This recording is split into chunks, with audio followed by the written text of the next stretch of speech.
So, honorable members, come with me to page 8. Page 8. Item listed 15. Motion by the chairman of the Energy Committee. Thank you, Mr. Speaker. Mr. Speaker, I rise to request that motion numbered 15 on today's order paper, page 8, be taken today, notwithstanding the provision of Order 104.1 or the standing order, which requires that a motion shall not be debated until at least 2 sitting days have elapsed, that a notice to move the motion is given.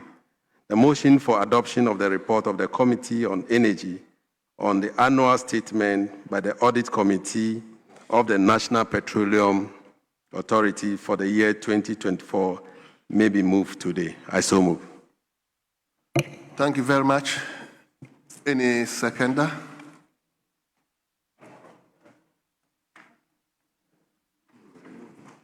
Mr. Speaker, I second the motion. Honorable members, this is procedural motion. I will therefore crave your indulgence to put the question.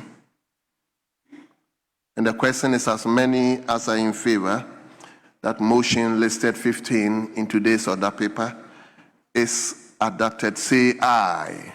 Aye. All those against say no. Honorable members, the ayes have it. The motion listed 15 is carried. Yes, Chairman, can we take the substantive motion 16? Thank you, Mr. Speaker. Mr. Speaker, I so move that the motion to enable this House adopt the report of the Committee on Energy on annual statement by the Audit Committee of the National Petroleum Authority for the year 2024. Mr. Speaker, having moved the motion, I will also present your committee's report. Mr. Speaker, for lack of time, I will request that the Hansa Department will capture the whole report as being read, whilst I read the observation and conclusion. Mr. Speaker, the Audit Committee review all the audit findings and recommendations in respect of the authority for the year under review. The committee noted that most audit issues have been successfully resolved by the authority. However, the following issues were not fully resolved. Inventory and store management weaknesses. The statement observed that the National Petroleum Authority, NPA, had significant weaknesses in the stores management system as one of its regional offices, including the absence of shelves, the failure to assign a dedicated store officer, inadequate stores documentation, and poor inventory management practices. The committee noted that although management had acknowledged the deficiencies, the corrective measures had remained outstanding beyond the implementation timeline, with the authority attributing the delay to the budgetary constraints and a decision to seek approval to expand the corrective intervention to cover all the regional offices. The committee recommends that management expedites the completion of the stores improvement program across all regions, all regional offices, and ensure that each office is equipped with adequate storage facilities, assign qualified store personnel, and operate with the requisite inventory control documentation to strengthen accountability over public assets. Weak management oversight over budget performance. The statement observed that management did not regularly review budget performance reports before their submission to the board. Contrary to sound financial management practices, although management indicated that corrective measures had since been introduced, the committee considered the omission to be a fundamental weakness which could impinge sound corporate governance and accountability. The committee recommends that management institutionalize periodic budget performance review at management level and ensures that all heads of department have timely access to budget performance information and feedback to facilitate effective financial oversight and decision-making. Outstanding receivables and debt recovery challenges. The audit committee observed that the authority continued to carry a substantial outstanding receivable from oil marketing companies, OMCs, including long outstanding debts with no movement over several years. The committee noted that in response to the issue, management has established a receivable committee and has successfully recovered significant amount of outstanding debt, 170,837,250 and 250 cedis, 0 pesos, successfully recovered out of the total of 231,729,203 Ghana cedis, 95 pesos. Deactivated defaulting entities from the electronic licensing platform and referred certain cases for investigation. The committee recommends that management intensify the debt recovery efforts by strengthening the work of the receivable committee, continuously monitor aged receivables, pursuing legal recovery actions where necessary, and provide periodic reports on debt recovery performance to help guide credit decision. Need to strengthen enforcement of the regulatory framework. The statement observed that management had identified limitations in existing legislative framework as part of... Honorable, can you jump to conclusion, please? In conclusion, Mr. Speaker, the committee is satisfied that a statement has been prepared and presented to Parliament in accordance with the Public Financial Management Act at 2016 at 921 and Audit Committee Guidelines 2023. The committee recommends to the House to adopt this report on the annual statement by the Audit Committee of the National Petroleum Authority for the year 2024, respectfully submitted. Thank you, Mr. Speaker. Thank you very much. Honorable members, the motion has been moved and the report of the committee has been read. Let me have now cited Honorable Collins Admakun, the Deputy Ranking. Ranking, can you second the motion? And Yes, Mr. Speaker, I rise to second the motion ably moved by my chairman and to state that this report is in respect of the year 2024. It is true that we identify some internal control ineffectiveness.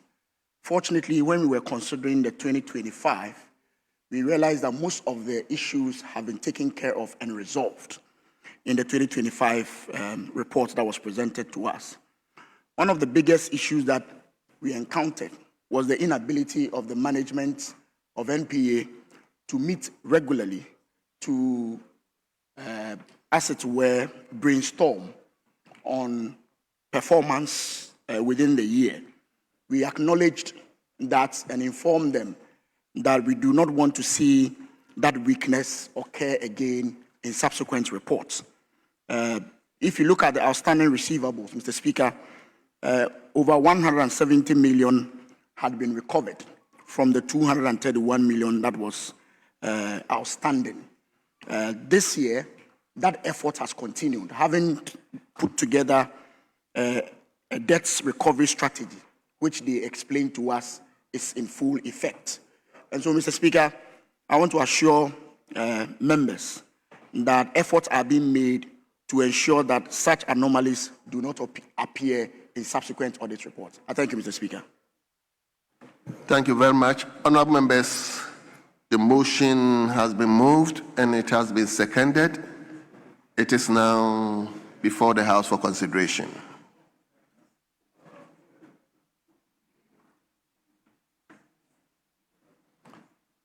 Yes.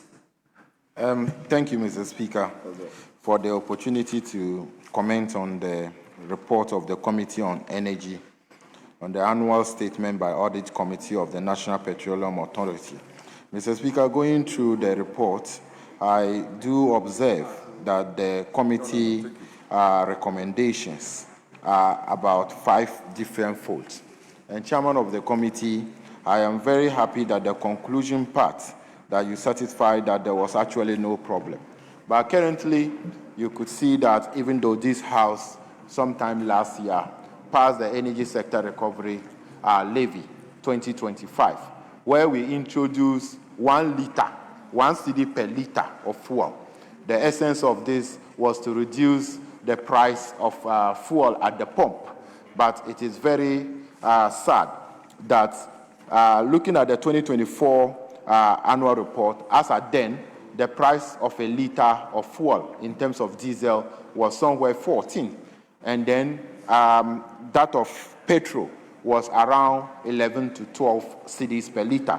But currently, after introducing the Energy Sector Recovery Levy to introduce 1 cedi per liter of fuel, at the moment, a liter of fuel at the filling station is going above 16 cedis per liter, and that of diesel and that of petrol is somewhere around 14 per liter. And so, Chairman, the issue I'm raising based on the recommendations that your committee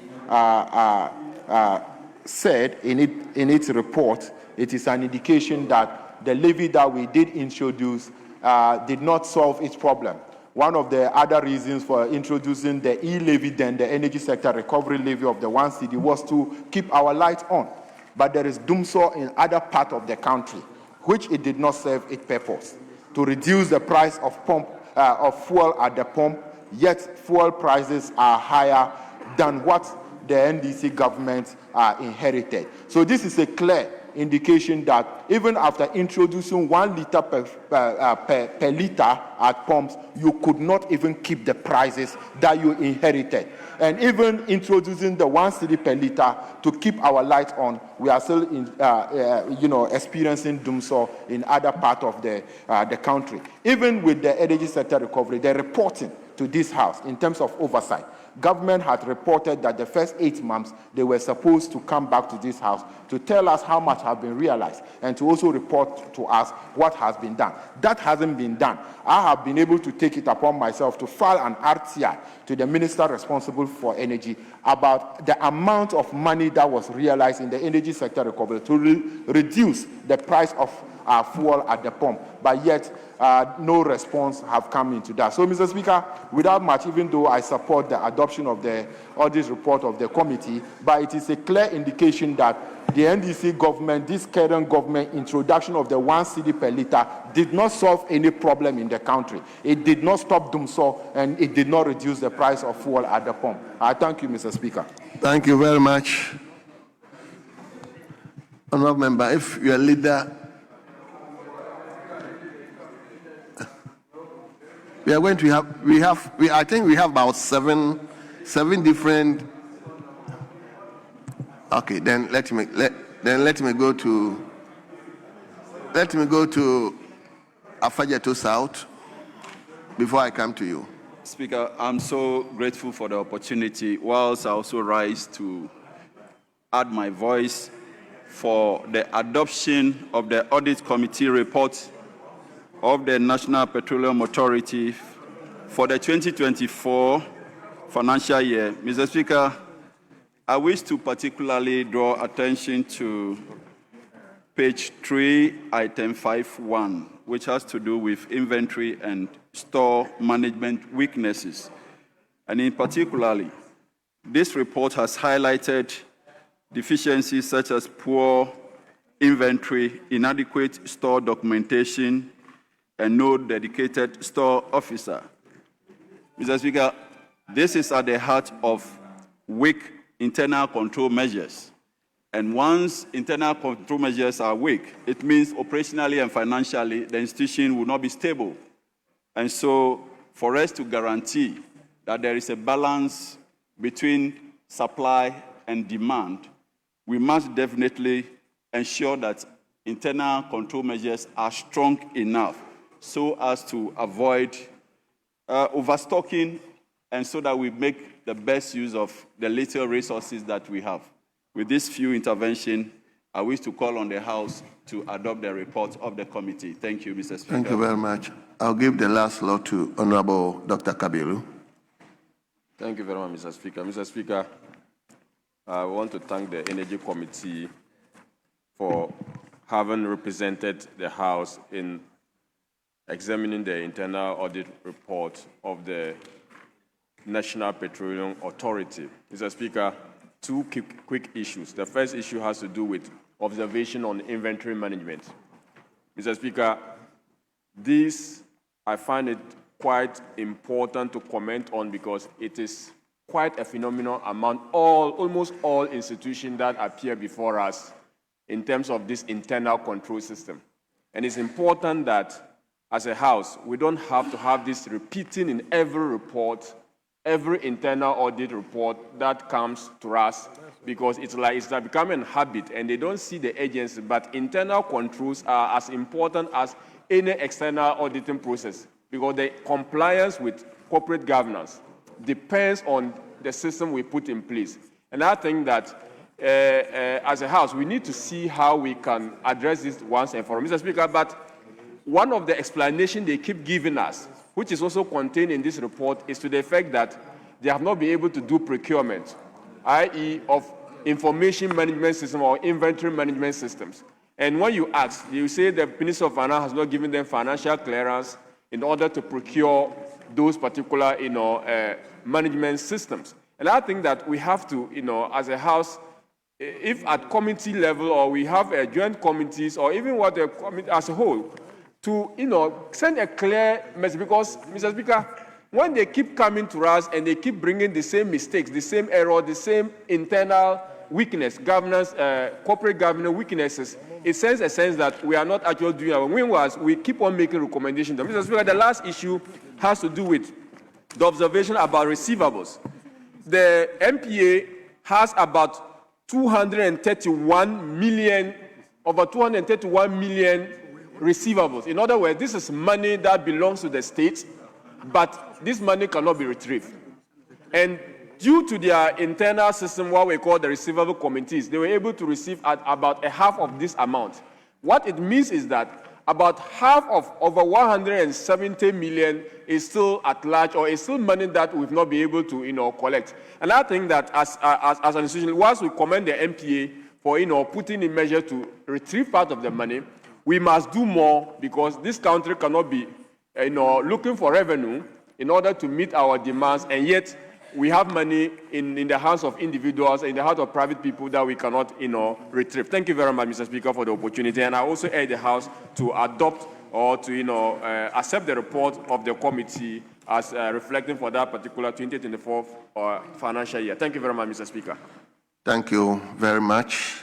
Honorable members, at the conclusion of the debate, the question is as many as are in favor of the motion listed 16 in today's order paper, say aye. All those against say no. Honorable members, it's obvious the ayes have it. The motion listed 16 in today's order paper is hereby carried. We turn to motion 17. Chairman of the Energy Committee. Chairman.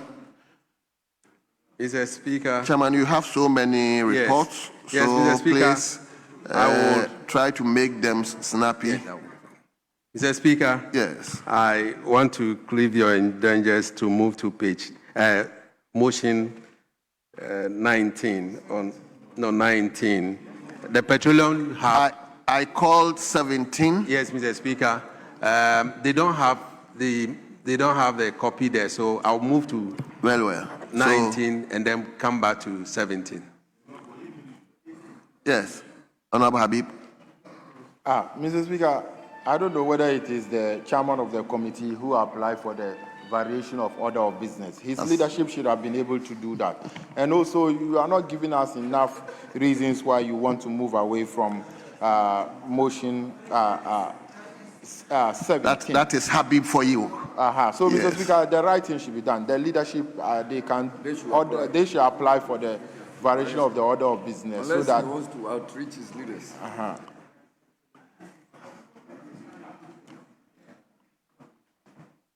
Yes, Honorable Champon. Mr. Speaker, as the chairman just said, many of them don't have enough copies of the report. That's why we want to vary it and do 19. And with the 19, Mr. Speaker,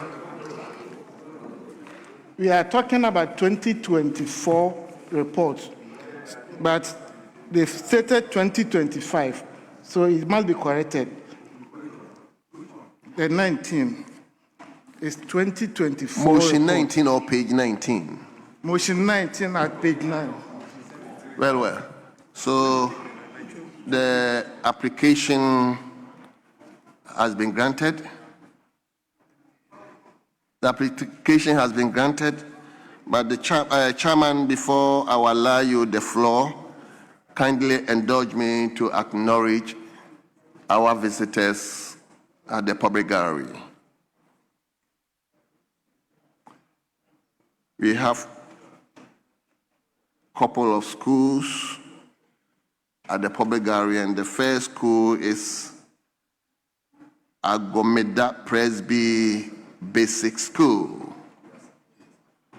Agomeda Presby Basic School. They are here being led by Asay Aguda Gilbert, who is a teacher of the school, and the school is located in the Shai Doku constituency. Shai Doku constituency. I'm told your number is 59. The second school is Amos Okra SDA Primary. Amos Okra SDA Primary. Their leader is Clement Odroboating, who is assistant head teacher, and the school is located in the Kwabre East constituency. Kwabre East constituency. Your number, I'm told, is 55. The third school is Sakra Wono RC Primary. Sakra Wono RC Primary. Your leader is Antonio Poku, who is the head teacher, and the school is again located in Kwabre East constituency. Kwabre East constituency. Your number, again, I'm told, is 57 this time around. The fourth school is students from Offenso North District. Students from Offenso North District.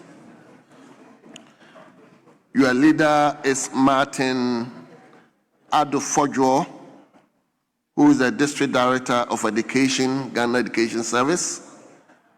And the group is located in the Offenso North constituency. Offenso North constituency. Yes, I can see Dr. Fred Asamoah here, the Member of Parliament. And your number, I'm told, is 64. Dr. Fred Asamoah, you've seen your group from Akumadan area. Mr. Speaker, thank you for the opportunity. Offenso North, we have one student from each junior secondary school to make sure that at least every single year we can cover the entire constituency. But I'm grateful, Thank you. Mr. I'm Speaker. giving you that. Yes, thank you.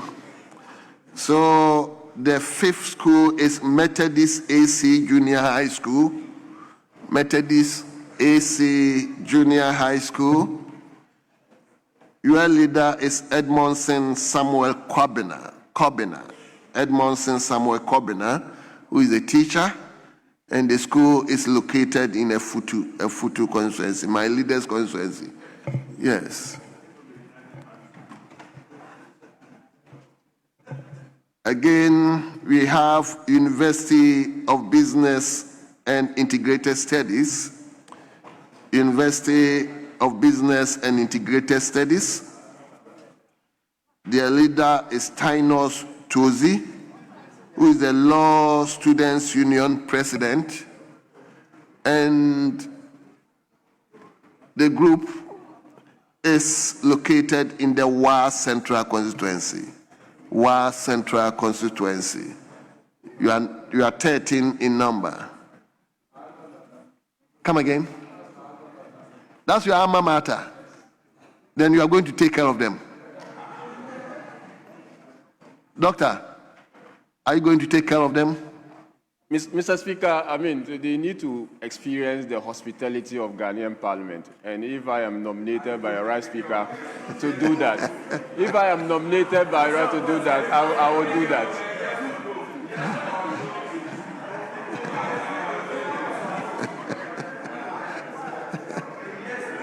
Mr. Speaker, I don't know why the majority side. In fact, the MP for Wa Central is a minister of state. He's a minister. So it is a case that your minister cannot take care of them, and we will know that the MP cannot take care of them, and then we will know on record that the MP who is a minister cannot take care of them. Then the opposition MP can try to do what he can do. Yes, Honorable Comfordo.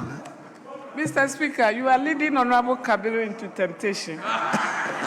So please don't lead him into temptation. But he opted to declare that school as his alma mater. So that is why, yes. Thank you. And the last school, yes. Yes, Honorable Bezedin. Yes, thank you very much. Right, Honorable Speaker. Dr. Kabiru, that is not his alma mater. You attended WA, not UBIS. Did you attend UBIS? You did not attend UBIS.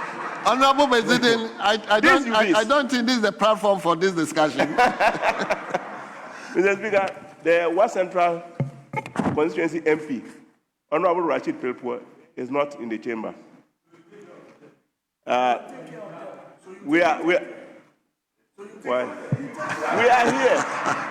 Mr. Speaker, Mr. Speaker, 3 of us are from the Upper West region, and we are here. Certainly, we'll take care of them. We'll take care of them. Why? We are capable of taking care of them.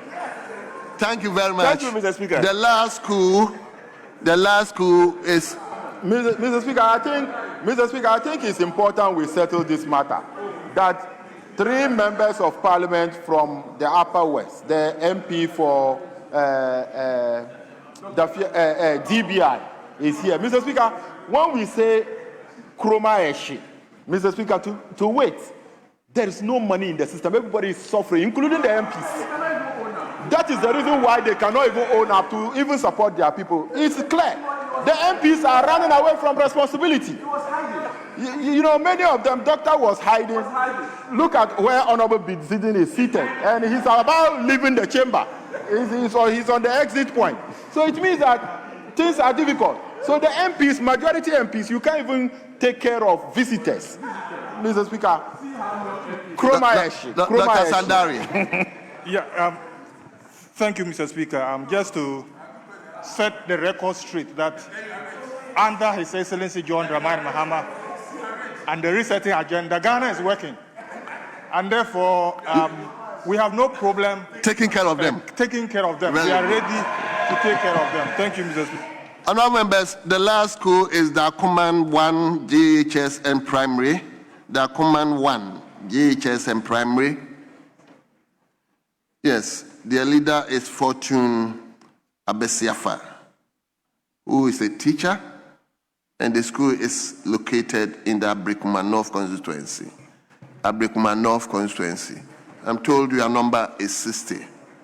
So all of you, on behalf of the House, we want to welcome you and wish you a pleasant stay in Parliament. Thank you, and once again, you are welcome. Yes. Now, page 9, motion 19, Chairman. Mr. Speaker, I rise to move that notwithstanding the provision of Order 1041 of the standing orders, which requires that motion shall not be debated until 2 sitting days have elapsed after the notice to move the motion is given. The motion for the adoption of the report of the Committee on Energy on the budget performance reports in respect of Ministry of Energy and Green Transition for the year 2025 be moved today. I so move. Thank you very much. Yes, Honorable Rankin. Mr. Speaker, I support the motion. Well. The motion has been moved and has been seconded. Honorable members, this is procedural. I will therefore crave your indulgence to put the question. And the question is as many as are in favor of the motion listed 19 in today's order paper. Say aye. All those against say no. Honorable members, the ayes have it. The motion listed 19 is hereby adopted. Yes, Chairman, let's take the motion 20. Mr. Speaker, I rise to move motion item 20 on page 9 of today's order paper. Mr. Speaker, as I move the motion, I also submit your committee's report. Mr. Speaker, because of the numbers, I will ask that the Hansa Department captures the whole report as being read, as I read only the concluding part. Mr. Speaker, the committee acknowledges the efforts of management of the Ministry of Energy and Green Transition and its agencies in delivering on their mandate during the year under review, despite the slow releases of budgetary funds. The committee respectfully recommends to the House to adopt this report on the budget performance report in respect of Ministry of Energy and Green Transition for the period January to December 2025. I so move. Thank you very much. Yes, Rankin. Thank you, Mr. Speaker. Mr. Speaker, in supporting the motion, the committee finds some observations which I would like the House to be aware of it, because, Mr. Speaker,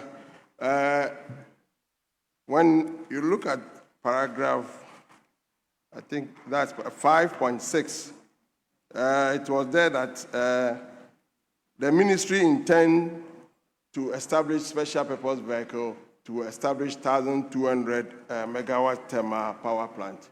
But, Mr. Speaker, we already have state entities like VRA who handles both hydro and thermal generation. I think we can make VRA handle such a thermal plant instead of having a special purpose vehicle to handle this, because it's going to be autonomous, monotonous, or whereby VRA can be divided into two, have a thermal division, and then we have the hydro also division.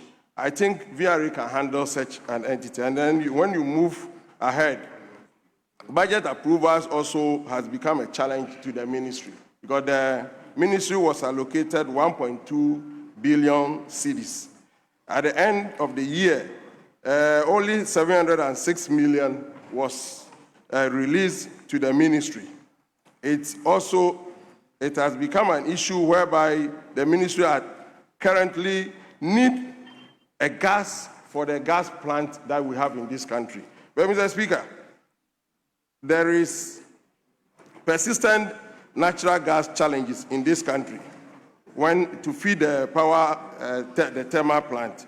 An LNG terminal project that was to be established in Tema has already started, but due to this budget, inconsistent release of this budget allocation has made the gas an issue. So, Mr. Speaker, in supporting this report, I will urge the Ministry of Finance to constantly release the budget allocation to the ministry for them to be able to continue with their work. Mr. Speaker, I recommend this House to adopt this report and then the budget performance of this Ministry of Energy and Green Transition. Thank you, Mr. Speaker. Honourable members, the motion has been moved and it has been seconded. The motion is now before all of us for consideration. Yes, my brother. Mr. Speaker, I rise to support the motion on the Ministry of Energy and Green Transition. Mr. Speaker, during the committee meeting, some audit issues were observed, and my chairman and the ranking have mentioned some of them. One of them has to do with delays in issuance of commitment authorization. The other has to do with low budget outlay for capital expenditure, and then development of the 1,200 megawatts thermal power plant, which is also delayed. Mr. Speaker, in all, the committee observed that the cabinet has approved, the committee of the cabinet approved development of the second gas processing plant. The Deputy Minister informed the committee that the ministry was pursuing the implementation of the project through public-private partnership arrangement. He further indicated that a ministerial steering committee had been established to provide strategic oversight over the project, and that project is very important for our energy sector. Mr. Speaker, on this basis, I call on the House to support the motion. Thank you. Thank you very much. Yes, let me take Honorable Azebwama. I didn't prepare.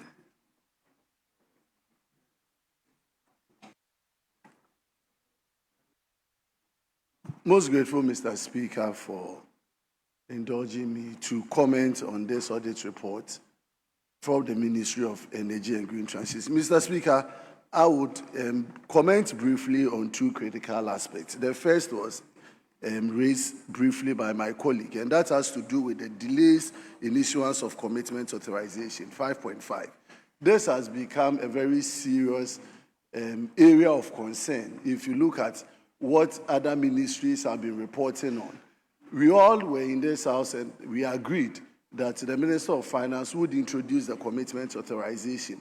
But the assurance was for the minister to use it to streamline expenditure and budgets that comes to them.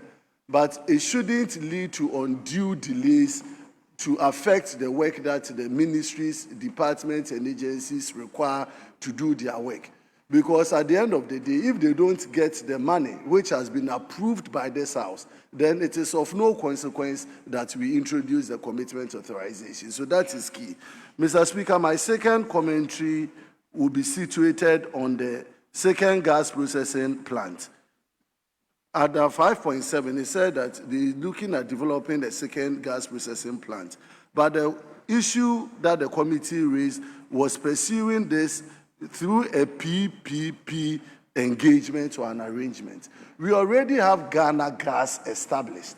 We have to empower Ghana Gas, separate it from JNPC, establish it as an entity body corporate to run the issues of gas for this country. Ghana Gas has been operating as a subsidiary or a subset of JNPC, but the demands of gas and its implications for our energy sector is dire. And so it is important that instead of engaging in PPP arrangement for a second gas processing plant, why don't we put it under the domain of Ghana Gas? So that at the end of the day, Ghana Gas will have a holistic determination of our gas infrastructure. They will manage it and then use it for the benefit of the Ghanaian people. Without more, Mr. Speaker, I commend the committee for a yeoman's job, and I will call on honorable members to support the adoption of this report. I thank you, Mr. Speaker, for the indulgence. Thank you very much. Yes, Honorable Maswe Lekuto. Thank you, Mr. Speaker, for the opportunity to comment on the report and to ask that we adopt it. About the 5.7, it is good that we are thinking of the development of the second gas processing plant, the GPP2. My concern more is about us veering more into the renewable energy. As we speak, the generation mix for Ghana is thermal is 66%, hydro is 33%, and renewable energy is just 1%. I believe that we should be thinking more of veering into the solar energy, which is part of the renewable energies, because of the green transition aspect that we've added to the ministry. So that once we concentrate more on the solar energy and other smaller sources of energy generation, they will be cutting down on how much money we spend on the thermal, especially because of the cost that associated with fuel and other expenses. And so I wish to say that we appreciate what the ministry is doing so well, but as the name demands, we should be pushing more into the other sources of renewable energy to make sure that we increase the mix. On that score, I wish to say that the report is good, and I urge the House to adopt it. Thank you, Mr. Speaker. Thank you very much. Yes, Honorable Collins Admarco. Thank you, Mr. Speaker. Mr. Speaker, I just listened to my very good friend, Dr. Nyakote, on the comments on this report, and he was smiling all over the place. But during our meeting, he was not smiling at all. During our deliberations with the minister, he was not excited with the performance. So I'm surprised he's smiling on the floor. Mr. Speaker, the truth of the matter is that out of the 1.2 billion that was allocated to the ministry, only 657 million was released to the Ministry of Energy. In fact, a lot of the programs that were planned for 2025 were not met as a result of this inadequate amount of money released to the ministry. In fact, Mr. Speaker, if you look at what we call the universal access rate of electricity, they promised to do 90% by the close of 2025. That target was not met. The reason given was that, and my chairman was there, the reason was that monies have not been released for this particular purpose.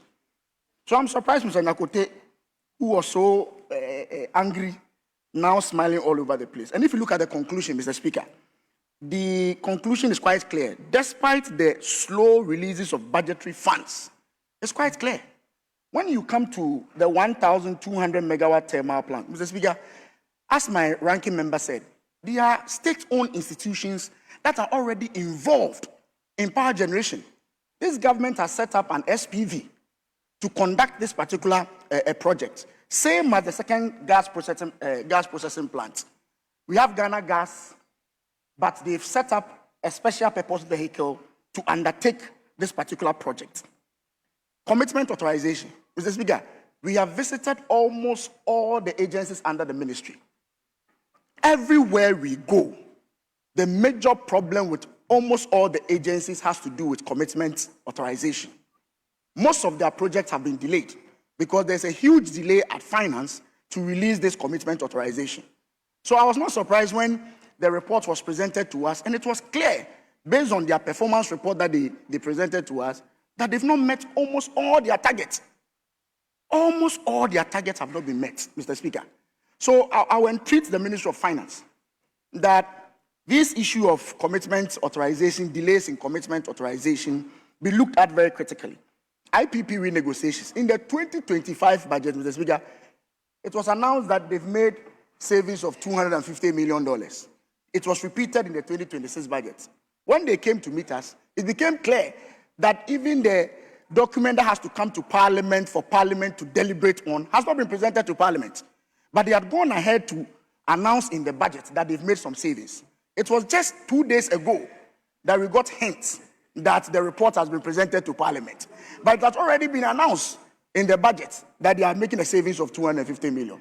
So I plead with the Ministry of Energy and the Ministry of Finance to collaborate very well to ensure that next year's performance will be better than what we have here. I thank you, Mr. Speaker.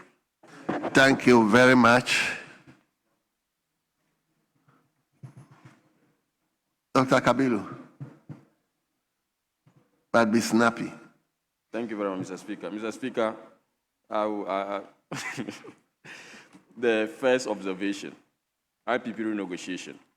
Mr. Speaker, we do know as of record that as part of the energy sector recovery program, the IPP renegotiation was commenced under the leadership of Yao Osafo-Manfo. Mr. Speaker, this initiative was born out of the recognition that we had entered into power purchase agreement, or an agreement that we were of the view that the amount per unit of power was not realistic, and also because of the onerous responsibility on Ghanaian government to pay some of the take-or-pay contracts that we had engaged in. Mr. Speaker, today, if the Minister of Minister of Energy is reporting that the process is completed and we are making some savings of $250 million, Mr. Speaker, it's worthy of commendation. The only issue which this report has also noted is the lack of legal enforceability of this particular amount, because you cannot tell the good people of Ghana that we are saving $250 million from the renegotiation of this independent power power purchase agreement with these IPPs, when you cannot really actually have the ability to enforce the savings. So, Mr. Speaker, I would urge the ministry responsible for power and grid transition, energy and grid transition, to come to this house, because it's a major issue for us as a government that our power agreements are actually we're bloated, for a lack of better word, Mr. Speaker. And if we are making some savings, we need to have means of ensuring enforcement. Mr. Speaker, the last issue that the committee also noted is the fact that Cabinet had approved the agreement for subsequent submission to Parliament. We've not yet received this yet. And I think that's the point my leader and deputy ranking of the committee made. It is not proper that the people responsible are not yet even aware of this particular process. You've not brought it before Parliament, yet you are making news of it outside the chamber of the House. When, in the end, our scrutiny shows something different, the Ghanaian people will be losing trust in us, then we need to ensure that we don't put the cart before the horse. Mr. Speaker, thank you very much for the opportunity, and I also urge us we support and approve this report. Thank you very much. Honourable members, at the conclusion of the debate, the question is, all those in favor that motion listed 20 in today's order paper be approved, say aye. All those against, say no. Honourable members, the ayes have it. Motion listed 20 in today's order paper is hereby adopted. Yes. Chairman. Thank you, Mr. Speaker. Mr. Speaker, I rise to move the motion number 21 on today's order paper. Mr. Speaker, this is a procedural motion, so I so move. Yes, Honourable Abuaji. Mr. Speaker, I second the motion. Honourable members, motion listed 21, page 9, has been moved, and the ranking has seconded the motion. With your indulgence, since it is a procedural motion, I'll put the question, and the question is, all those in favor that motion listed 21 is adopted, say aye. All those against, say no. Honourable members, the ayes have it. The motion is carried. Now, let's take the substantive motion listed 22. Thank you, Mr. Speaker. Mr. Speaker, I rise to move the motion that this Honourable House adopts a report of the Committee on Energy on the annual statement by the Audit Committee report of the Volta River Authority for the year 2024. Mr. Speaker, I will submit the report and request that the Hansa Department will cover the entirety of the report as being read, as I read only the conclusion since there's no time. Mr. Speaker, the committee is satisfied that the statement has been prepared and presented to Parliament in accordance with the Public Financial Management Act 2016 at 921 and Audit Committee guidance for 2023. The committee recommends to the House to adopt this report on the annual statement by the Audit Committee of the Volta River Authority for the year 2025. I so submitted. Thank you. Thank you very much. Yes, Honorable Abuaji. Abuaji, hold on. Let me.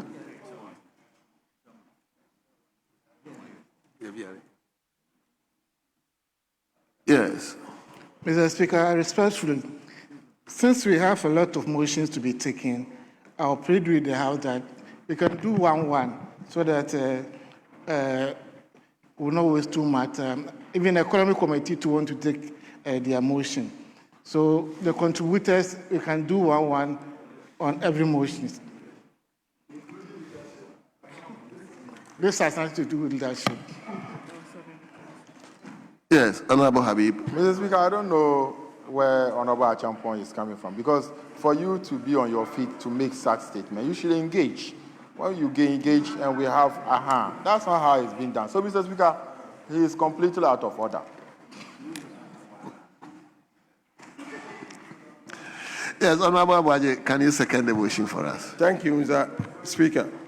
Mr. Speaker, I second the motion, but in doing so, Mr. Speaker, as for VRA, I think we were satisfied with much of their work, but our issue was with the fire that happens at their end. We will find out that during the fire incident, there was not much enough fire tender at their premises. So they were able to inform us that they've put things in place. Going forward, that will not happen again. But I will urge the government to make sure that all electrical installations in this country has a proper fire tender in place, so that we will not see what occurred at VRA, between VRA and Gridco again.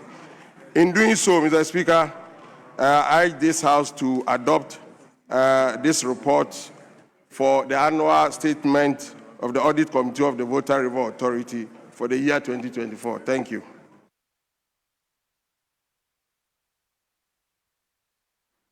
Honorable members, the motion which was moved by the chairman has been seconded by the ranking.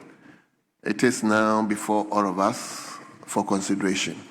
Yes, my brother. Right, Honorable Speaker. I rise to support the motion number 22 in today's order paper. Mr. Speaker, the meeting with VRA indicated that VRA's performance has been was satisfactory.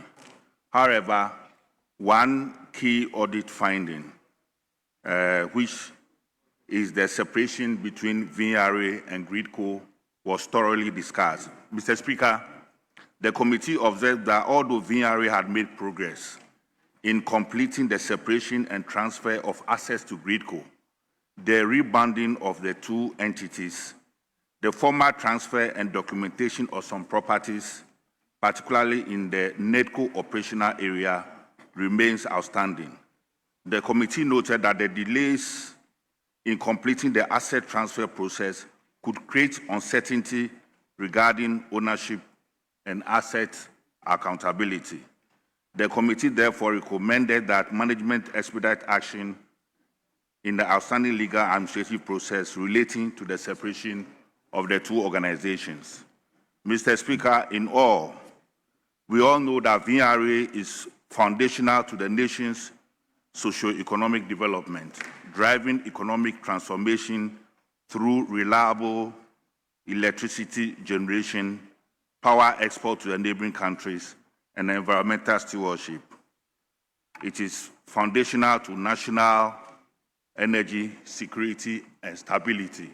On the basis of above, I ask the House, or I appeal to the House to adopt this report. Thank you. Thank you very much. I'll take the last one from Honorable Zibama. My brother, can you put off the microphone for me? Yes, thank you. Most grateful, Mr. Speaker. I rise to comment on the report of the Committee of Energy on the annual report or annual statement of the Audit Committee of VRE for the year 2024. Mr. Speaker, one clear issue that came out of the report at paragraph 5.1 speaks to outstanding receivables and debt recovery by the Volta Health Services Limited.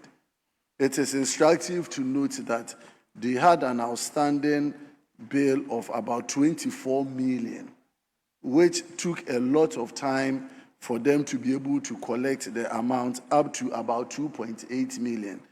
The challenge is, how did the authority accumulate that number of outstanding debt?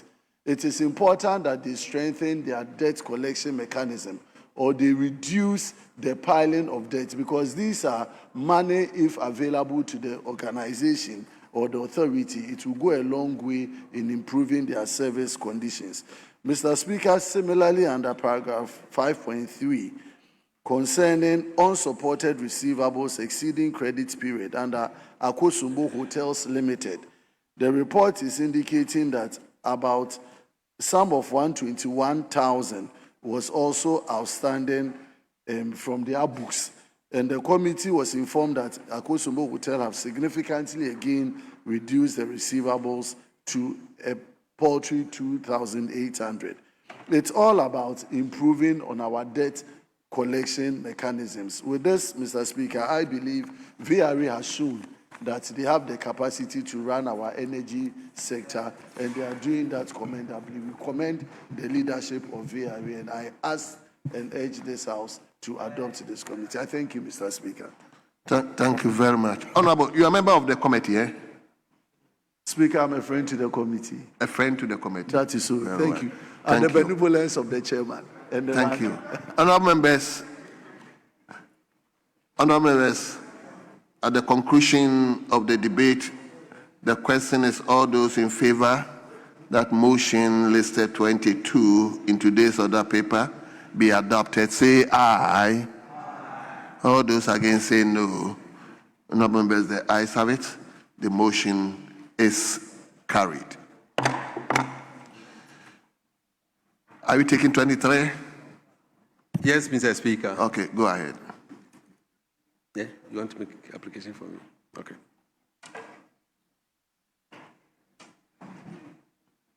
Yes, Achampong. Mr. Speaker, we have 54, motion number 54. That one is 2024. So we need to take it first before we come to take that of the 2025. 23, 24 is 2024 report. So I want to first take 2024 before 2025.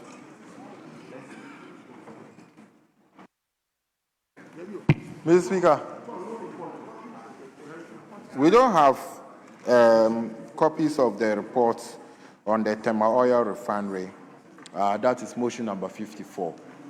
So I don't know, Deputy Whip, if you can talk to the chairman, we can do the others whilst we look for the report of the motion 54.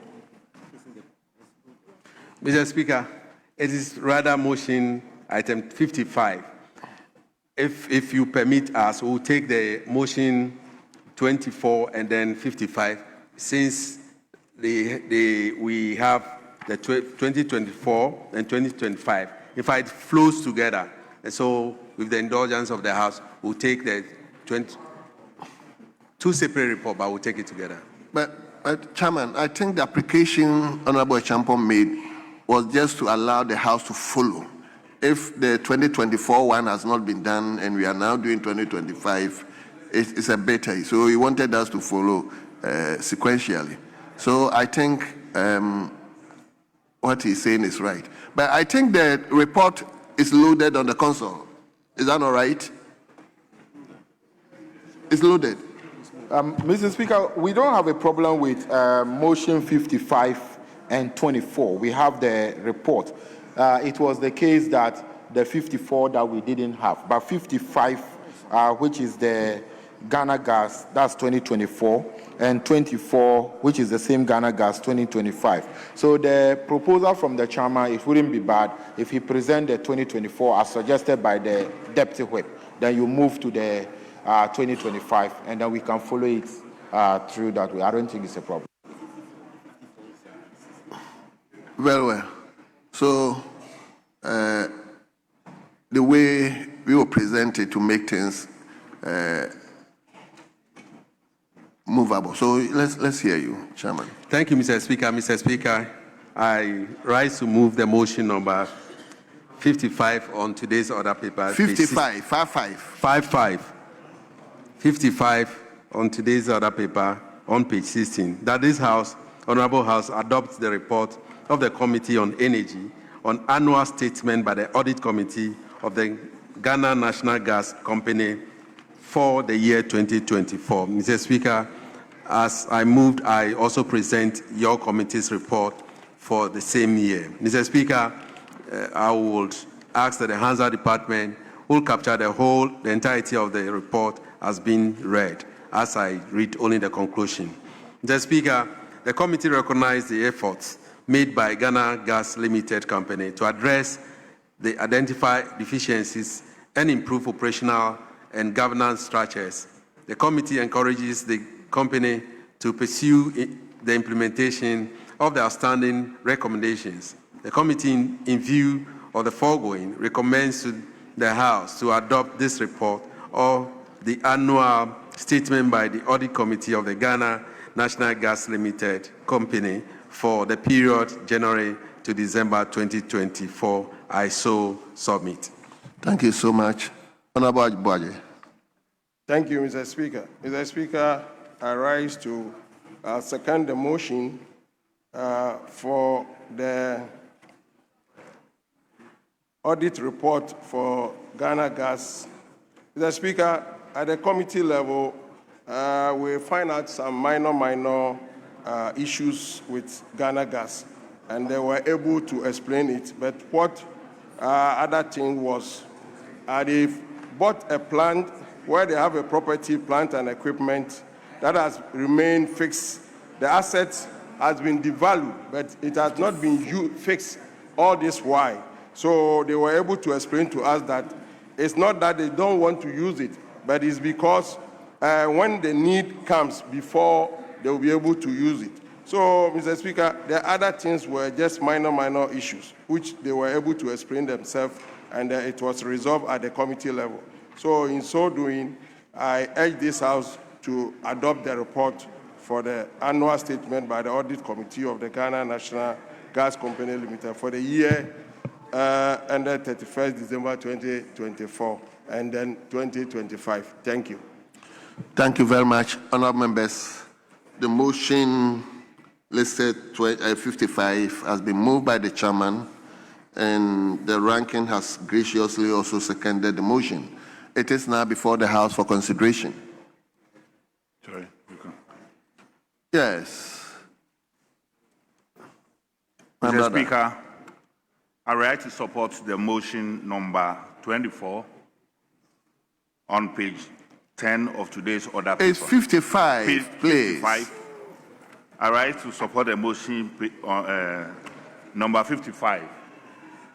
Yes, the 2024. During the meeting, some issues were observed, and one key findings has to do with procurement and contract management deficiencies. The audit committee reviewed the audit report concerns relating to procurement processes, including inadequate procurement planning, incomplete contract files, delayed contract performance, and insufficient documentation of justification for certain procurement methods.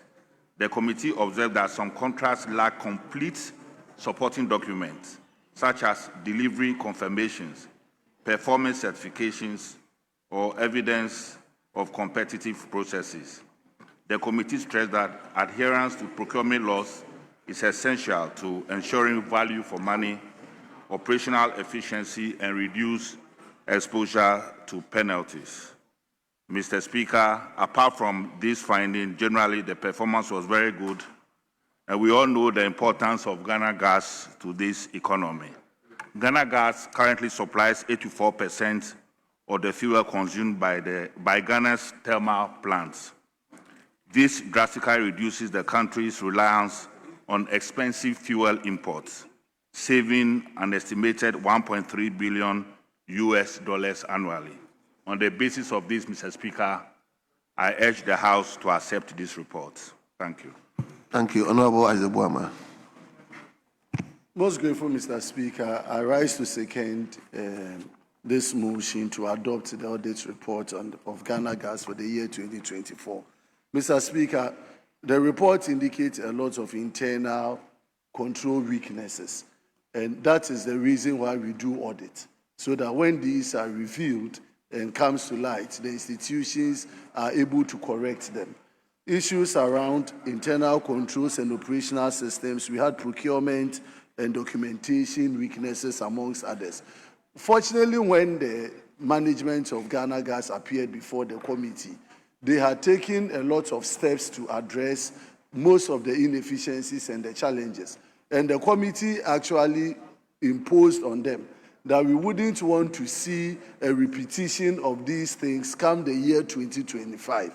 And I'm sure that as we review the audit report for 2025 to 2026, we would have seen a lot of significant recommendations being implemented by Ghana Gas.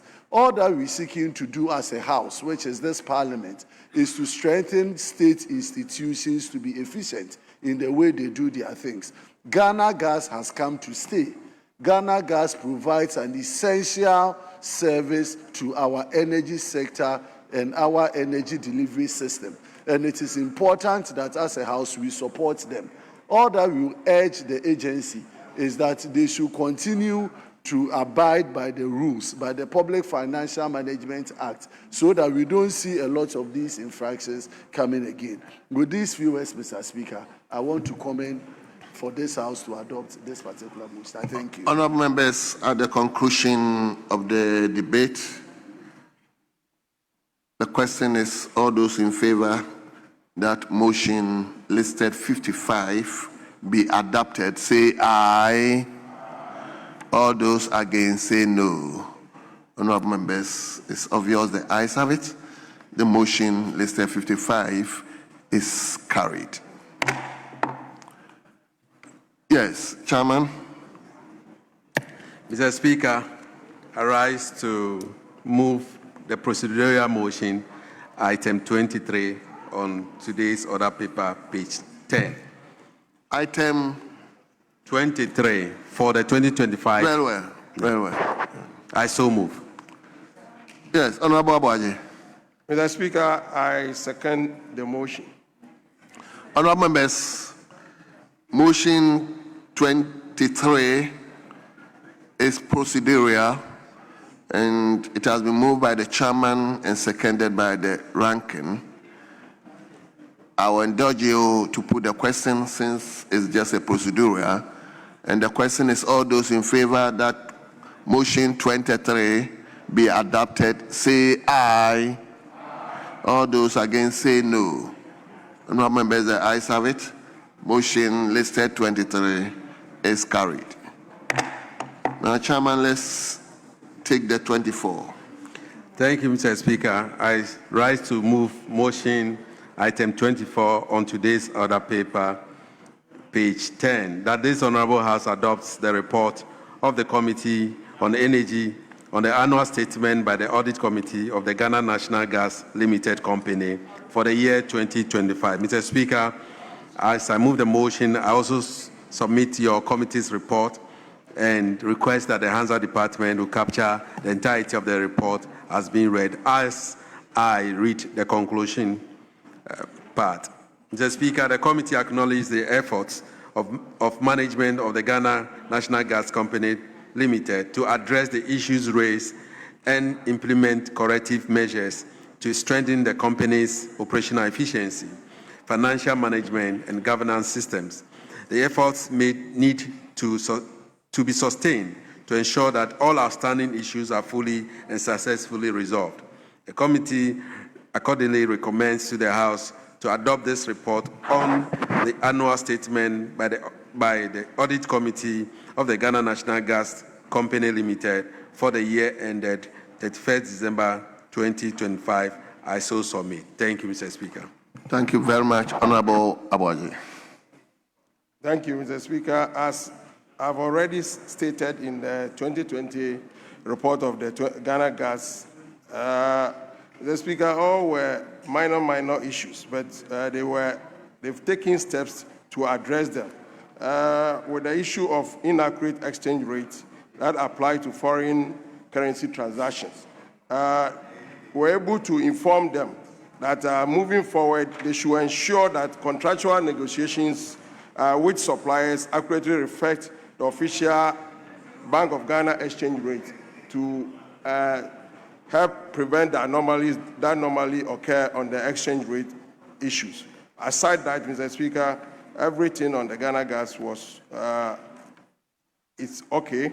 So I'll urge this House to adopt this report on the annual statement by the Audit Committee of the Ghana National Gas Company Limited for the year ended 31st December 2025. Thank you. Thank you very much. Honorable members, the motion which was moved by the chairman has been seconded by the ranking. It is now before the House for consideration. We should stop. Yeah, let me take one. Yes, Honorable. Thank you, Mr. Speaker. I rise to support the motion number 24 on page 10 of today's order paper. Mr. Speaker, it's important to know that most of the issues raised in the 2024 report were corrected by the year-end 2025. One issue came up, and that was faulty equipment in the warehouse that was not fixed for a long time. Mr. Speaker, we advise that this should be fixed and then reported back to us. On the whole, the committee acknowledges the efforts of management of the Ghana National Gas Limited to address issues raised and implement corrective measures to strengthen the company's operational efficiency, financial management, and governance systems. The efforts need to be sustained to ensure that all outstanding issues are fully and successfully resolved. The committee accordingly recommends to the House to adopt this report. Thank you, Mr. Speaker. Thank you. Yes. Let me give it to Honorable Collins. Mr. Speaker, thank you for the opportunity. The issues with Ghana Gas with their 2025 audit reports are very simple. Fortunately, most of the irregularities that were discovered in 2024 were rectified in the 2025 report.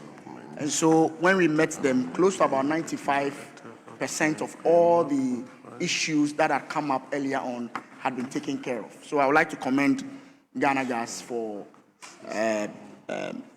heeding to our counsel when they met us for the 2024 reports. I think one of the major issues that they brought up was the issue about they being sidelined with regards to the GPP2, where government has put together an SPV to spearhead the construction of the second gas processing plant. But apart from that, Mr. Speaker, the audit reports as received for the year 2025 was quite well prepared. Thank you, Mr. Speaker. Thank you, honorable members. At the conclusion of the debate, all those in favor that motion listed 24 be adopted, say aye. All those against, say no. Honorable members, the ayes have it. The motion listed 24 in today's order paper is adopted. Yes, Chairman. Yes, Honorable Champong. Mr. Speaker, Committee of Economy, they have a motion, Economy Committee. Yes. And the ranking member has another assignment. So we've agreed that we'll take motion 33. So after that, we'll come back to do energy so that the ranking member can leave the house. So, honorable members, respectfully come with me to page 13. Page 13, item listed 33. Motion by the chairman of the Development Thank you, Committee. Mr. Speaker, for this great opportunity to move that this honorable House adopt the report of the Committee on Economy and Development on the annual public debt report for the 2025 fiscal year. Thank you, Mr. Speaker. I so move.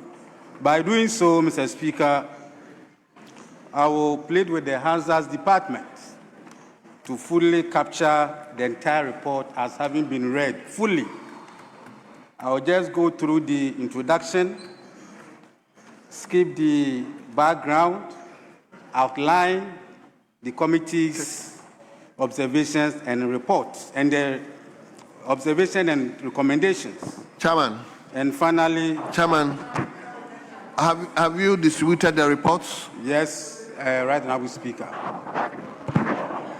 Is it on the console? Speaker, we have enough copies to give it to honorable members. Well, I'm told it has been on the console for a couple of days, and because we're not taking, they took it off. So we are asking that they reload it, whilst the report is being, the chairman is moving the motion. Yes, so chairman can go ahead. Thank you. Mr. Speaker, in fulfillment of the requirement of Section 72 of the Public Financial Management Act 2016, Act 921, as amended, the annual public debt report of the 2025 financial year was laid in Parliament on Tuesday, 26 May 2026, by the Honorable Minister for Finance, Dr. Keso Atuban-Forson. The report was referred by the Right Honorable Speaker to the Committee on Economy and Development for consideration and report. Mr. Speaker, the committee made this observation, but for the sake of time, I'll move to the conclusion. Mr. Speaker, in concluding, having critically examined the report, the committee concludes that the annual public debt report for the 2025 financial year represents significant progress made in restoring debt sustainability and macroeconomic stability. The committee observes improvement in key economic indicators, including lower inflation, stronger economic growth, improved fiscal performance, exchange rate stability, increased international reserves, and enhanced investor confidence following the successful implementation of the debt restructuring program. Mr. Speaker, accordingly, the committee recommends that Parliament adopt 2025 annual public debt report and urges the government to continue implementing measures aimed at ensuring long-term debt sustainability, enhance fiscal resilience, enforce oversight of contingent liability, and reduce external economic risk. Mr. Speaker, the committee further recommends that the Minister of Finance continues to improve regular updates to Parliament on the implementation of the debt restructuring program and measures being undertaken to maintain a sustainable public debt trajectory. Mr. Speaker, the committee therefore recommends the Minister for Finance fulfilling its statutory obligations under the Section 72 of the Public Financial Management Act 2016, Act 921, as amended, and accordingly urges the House you move to the conclusion? Adopt this report. Thank you, Mr. Speaker. Very well. Thank you. So, honorable members, the chairman has moved the motion. Let me now revert to the ranking. Mr. Speaker, thank you for the opportunity to comment on this report. And Mr. Speaker, I think that the leadership on the majority side should give my chairman some more room to express himself. There are a lot of things in the report he wants to talk about. Mr. Speaker, I have 4 quick comments from this side as I second this motion. First is the fact that this debt management report we are looking at focuses primarily on debt to GDP ratio as a basis for analyzing our debt. And Mr. Speaker, in the report, it suggests that debt to GDP ratio is reduced from about 61% to about 44%, which is a good thing. And it states that the reason primarily is the appreciation of the cedi in the year 2025. But Mr. Speaker, it does not account for the fact that the MPP government negotiated about $5 billion of debt cancellation and another about $4 billion savings in cash flows on our debt stock. This is a very major reason for which we are seeing these good numbers, dropping from 61 to 44. And I think it's important that credit is given where credit is due. That was about 98% of the debt restructuring program. And Mr. Speaker, the second argument I want to make is that the debt sustainability analysis approach that is adopted in Ghana's debt management report, and it's not about the NDC, the approach that is used is a bit inadequate because it focuses primarily, as I mentioned, on the debt to GDP ratio. But nobody pays their debt to their GDP.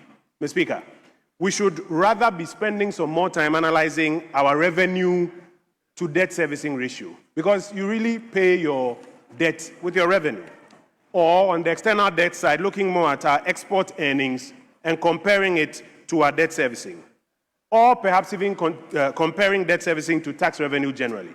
And so as we move forward as a republic, Mr. Speaker, it's important to improve the DSA approach that we use for our debt management report. Number 3, Mr. Speaker, the scope itself is a bit too narrow. You will find that contingent liabilities are not accounted for in the debt analysis we are doing. The liabilities at state-owned enterprises are not accounted for.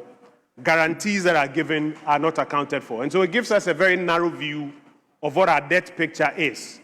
And we always get surprised at the end of the day. Mr. Speaker, as I support my chairman's motion, a few recommendations from this side of the House. We need a broader debt sustainability analysis, as I've mentioned, a broader scope in terms of what type of debt we are talking about. And Mr. Speaker, we don't have to rely on cedi appreciation as a basis to say our debt stock has reduced. Because as you observe, in 2025, when the cedi appreciated by about 43%, as a result of the pumping that the Bank of Ghana has been doing, it appeared as though the situation was getting better. Just yesterday, when the Bank of Ghana published the new debt numbers, because of the about 8% depreciation we have seen year to date, our debt stock is gone up by about 47 billion Ghana cedis. So if you rely on appreciation to applaud yourself that the debt situation has gotten better, small depreciation, Mr. Speaker, and we are now having about a 40 billion Ghana cedis increase in our debt stock. By the way, this is apart from the nearly $1 billion that we approved for the government yesterday. For those who didn't follow yesterday we approved about $1 billion for the government. That will come and add to this. And already the IMF is predicting that we're going to end the year on about 50% to GDP. So it is important that we keep an eye on it. Very finally, Mr. Speaker, as I mentioned at the beginning, the MPP government restructured about 98% in the pool of debt that was available for restructuring. 2% was outstanding. Between January 2025 and now, we're getting to 2 years. That 2%, the government is yet to conclude the restructuring. And it is important that they finish that one so that we can see the full benefit. Because if we don't, we'll still be deceiving ourselves that our debt has gone down when it hasn't. And very finally, Mr. Speaker, the most important thing is to get the domestic resource mobilizing measures to work so that you don't have to resort to these debts to fund your programs. If they don't work, you'll be back to square one. Thank you, Mr. Speaker. I support the motion. Thank you very much. Honorable members, the motion which was moved by the chairman has been seconded by the ranking. It is now the property of the House Yes, Honorable Member Evra. Yes. Speaker, my senior colleague and I have agreed that we are taking 3 each and then 1 from leadership. How many? 3 each and then 1 from leadership. I beg of you. 3 is too much. We have too many reports to take. Speaker, so what is your consideration? I was going to 2 including leadership. Oh, Speaker, that respectfully. I beg of you. We can do 2 and then 1 from leadership. Yes. It has to do with public debt. Yes, I understand. Speaker, respectfully, we can do 2 and then 1 from leadership. Thank you. Is that okay with us? Speaker, we agreed 3-3 and you have reviewed it. It's okay. Well. But please, 5 minutes each. Table, please. Nobody should go beyond 5 minutes. Yes. Yes, Honorable Ejura. Thank you, Right Honorable Speaker, for the opportunity to also contribute to Motion 33 that is being discussed. Right Honorable Speaker, I believe the report on the public debt report for the year 2025, Right Speaker, is a refreshing one. And as has been announced, when we met, we had some refreshing news, Right Honorable Speaker, to understand that the country's public debt, right Honorable Speaker, reduced from 726.8 billion in 2024 to 641.1 billion, indicates that yes, the prudent measures being implemented by the finance minister and this government is indeed yielding dividends. Because, Right Honorable Speaker, we know from the history of this country what the discussions had been initially on the rising nature of the debt of this country. And so therefore, the indication that there has been a reduction is very much refreshing because it increases the confidence that the international body has in the economy of Ghana. On page 7, with regards to the credit ratings, right, Honorable Speaker, it is clear and worth celebrating that a international rating organization such as Fitch has upgraded Ghana's rating from a restricted D, which is RD, a restricted default of RD to B- with a stable outlook. And Moody's, Honorable Speaker, has also improved in its ratings.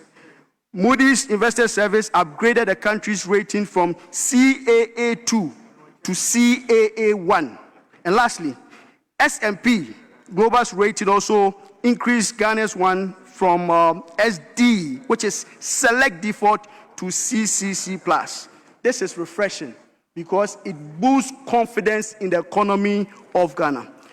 Honorable Speaker, it is also worth commending that this government didn't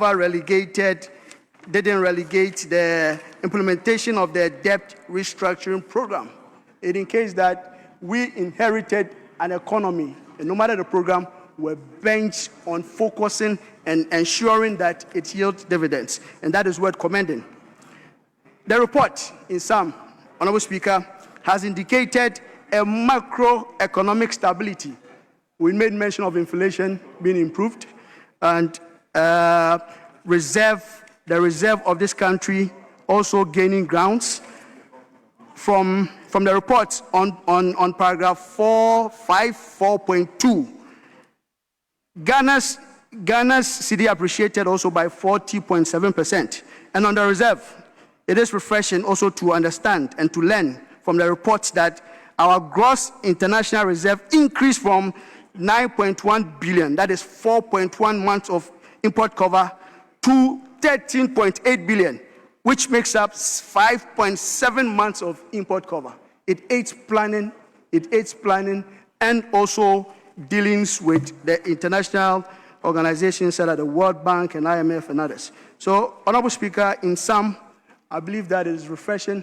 We must commend the Ministry of Finance the governor of Bank of Ghana, and all the measures, fiscal measures being put in place to ensure that we do not derail, but economically we make gains to ensure that we progress as a country. Thank you for the opportunity, and I call on the House to adopt this motion. Thank you. Thank you very much. Yes. Yes. Honorable Isaac Bomer. Thank you, Mr. Speaker, for the opportunity to comment on this committee on your Committee on Economy and Development on the annual public debt report for 2025 financial year. Mr. Speaker, it is right that when it comes to public debt position, it is very critical for our national economic stability. Mr. Speaker, Section 72 of the PFMA Act is what mandates your committee or the Ministry of Finance to present this public debt position for our consideration. In the year 2025, Mr. Speaker, the report is indicating varied reasons upon which our debt stock has reduced. But importantly, the reduction in the debt stock, the conversation is whether it is sustainable or there are other measures that we need to put in place to ensure that it doesn't become a 9-day wonder. Mr. Speaker, let me refer you to paragraph 5.2, speaking to the implementation of the debt restructuring program that laid the foundation for us to be where we are today in terms of the debt stock. The committee reports that the committee noted the significant progress that was struck as a result of the implementation of the debt restructuring program, which was launched in December 2022. Mr. Speaker, many a times in this House, we talk about economic stability, we talk about our debt stock going down, but we fail to acknowledge the foundation upon which the achievements have been built upon. So if we don't become magnanimous with efforts that others have put in place to put this country where we are, then at the end of the day, we are being disingenuous to the good people of Ghana. So credit should go to the governance of His Excellency Nana Addo Dankwa Akufo-Addo and His Excellency Dr. Mahamudu Bawumia, who spearheaded the restructuring of the debt program that has given us the stability in this area that we're talking about. Mr. Speaker, a key component of our debt stock sustainability is our revenue mobilization. The report indicates the challenges the government faces in revenue mobilization. Under paragraph 5.3, we have it here that the committee observed that although the economy recorded strong macroeconomic recovery in 2025, revenue mobilization challenges persisted. The total revenue and grants reduced, representing 50% of GDP, fell short of revised target by about 5.1 billion. Mr. Speaker, if we are not very careful in ensuring that we strengthen our revenue mobilization base, this issue of debt sustainability will become a mirage. Government should put in place strong policies that will enhance revenue mobilization.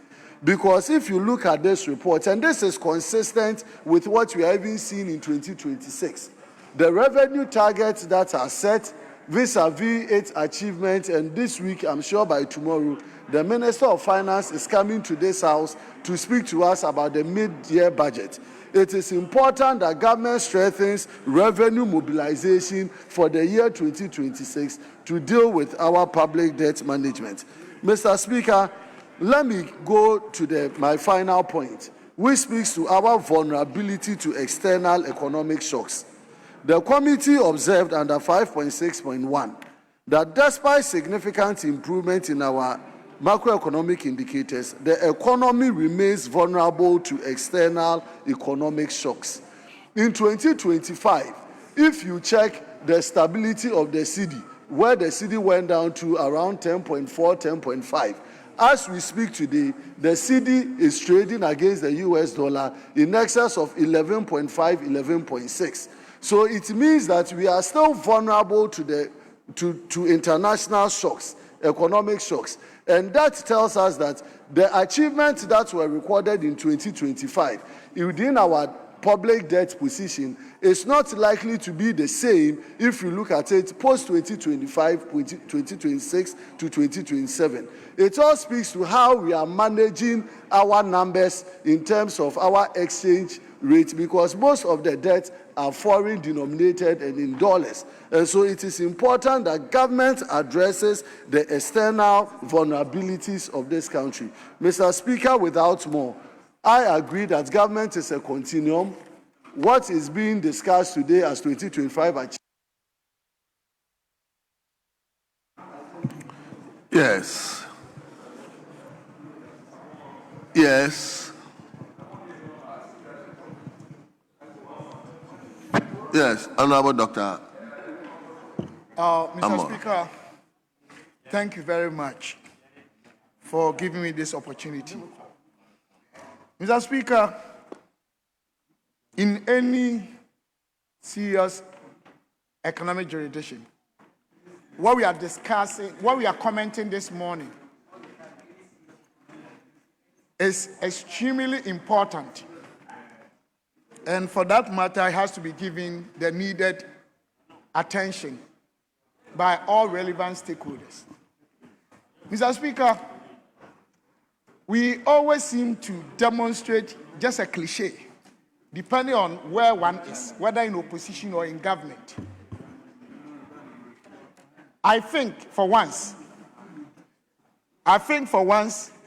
we need to take this debt to our GDP management very serious and do proper discussions in a context that we can find a long-lasting solution to its problems.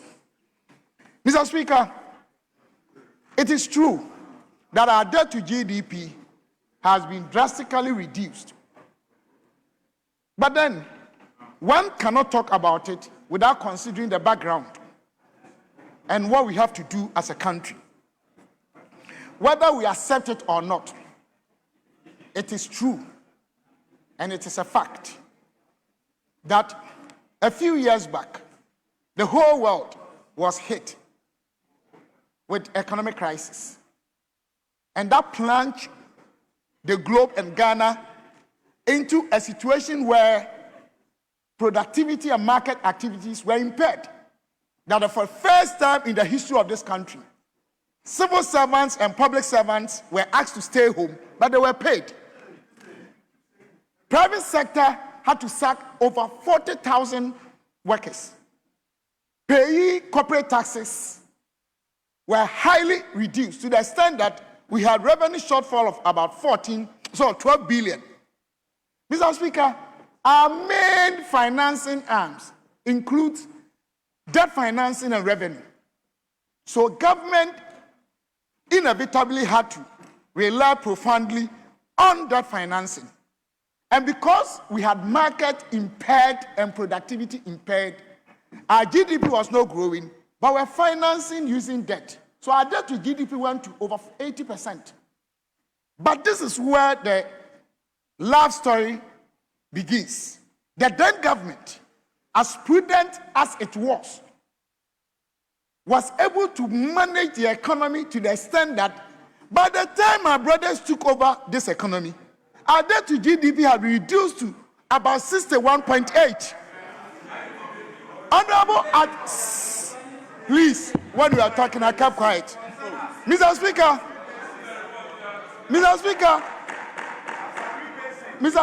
this statement I'm making, you are suffering from unconscious incompetence. Take your time. Mr. Speaker, this comment I'm making, please, Mr. Speaker, can we control the House, please? This comment I'm making was a statement emphatically made by Dr. Atuforsin in his first personal budget statement in this House. Go and check. It's not my statement. Inflation rate has been reduced from 54.1 to 22.9. GDP from about 0.4 or 0.5 when the world grew negative 3.3 had grown to 5.6 before they took over, higher than 2016. So, Mr. Speaker, we need to put these background or issues in the right context, because we talk about debt to GDP where we are today. I will not run away from the fact that Dr. Atufos's tenure, they've been able to continue that good work and stabilize the economy. That I will not run away from that. But there is this issue to consider. Resilience is an issue. Going forward, we've not done anything to show that when there's similar crisis, we are not even going to get worse results than MPP government even was able to do. Two, Mr. Speaker, translation of this into secondary macro performance as a country, we don't see anything. Now they want to even borrow to pay free SHS. Now they want to borrow to do things that will not earn us any sustainable results. Mr. Speaker, they are talking about 24-hour economy. They are talking about big push. The last time I checked, big push was in the collect. Go and check. They are pushing. There's nothing, no results. They don't even.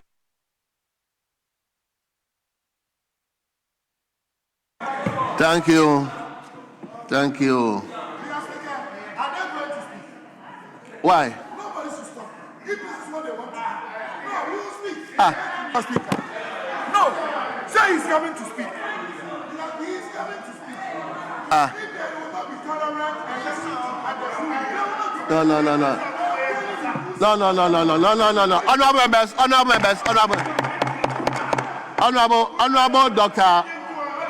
Dr. Stephen Amoa. Honorable Dr. Stephen Amoa. Please.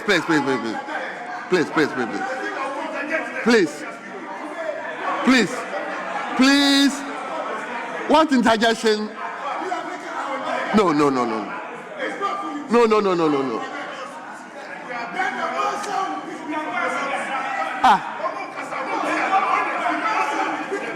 Honorable member for Boston from why?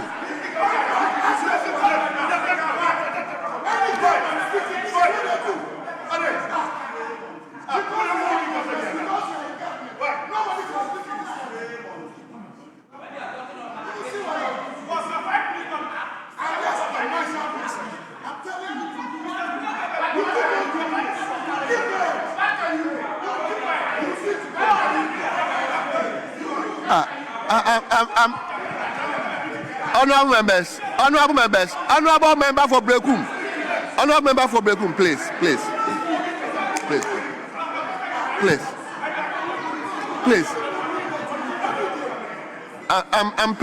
I'm personally taken aback because I didn't see anything that you around this. Oh.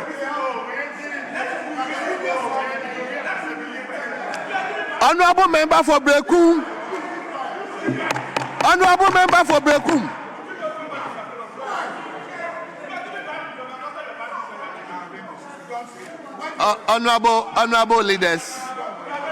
Honorable leaders, indulge me to acknowledge another school at the public gallery. We have Busia Institute of Rural and Democratic Development. Busia Institute of Rural and Democratic Development. Their leader is Dr. Anani Ejing, who is the executive director, and the school, Honorable Doctor, and the school is located in the Okaikwe North constituency. I'm told you are 25 in number. Lastly, but not the least, we have the Police Model Basic School. Police Model Basic School. Their leader is Maswell Akrasi Sapong, who is a teacher, and the school is located in the Dome Kwabenya constituency. I understand your number is 66. On behalf of the House, we welcome you and we wish you a pleasant stay in Parliament. Thank you very much. So, honorable members, you take the leadership. Yes. Speaker, respectfully, I will yield to Honorable Kabiru. But Speaker, let me just make this general call that as members of Parliament, we respectfully have to indulge and accommodate each other when we are given opportunities to talk. Sometimes when we talk across, it triggers other emotions and we end up saying all manner of things. I'm taking this opportunity to pray with my colleagues from whichever divide that we should learn to listen in quietude. And that if you have any reason to counter, we can do so. And we are in opposition, we understand so. If there is this platform, we can be causing more problems. It's not supposed to be like that. Respectfully, I'm calling on all of us. Speaker, you can see, this is what I'm saying. This is exactly what I'm saying. There is no time I would see anybody from the front bench, and I'll be doing this. So, Speaker, I'm calling upon once again, calling upon my colleagues that we should respect ourselves. We should try and respect ourselves. If we have any attitudes we should try and leave them outside. And when we come here, we come and behave very well and go back home safely. Thank you very much. Thank you. This is a very important call, and we are all colleagues. And I always say we have to be tolerant. At times, it's just a matter of trying to pull one's. But please, let's know the level that we'll be traveling to.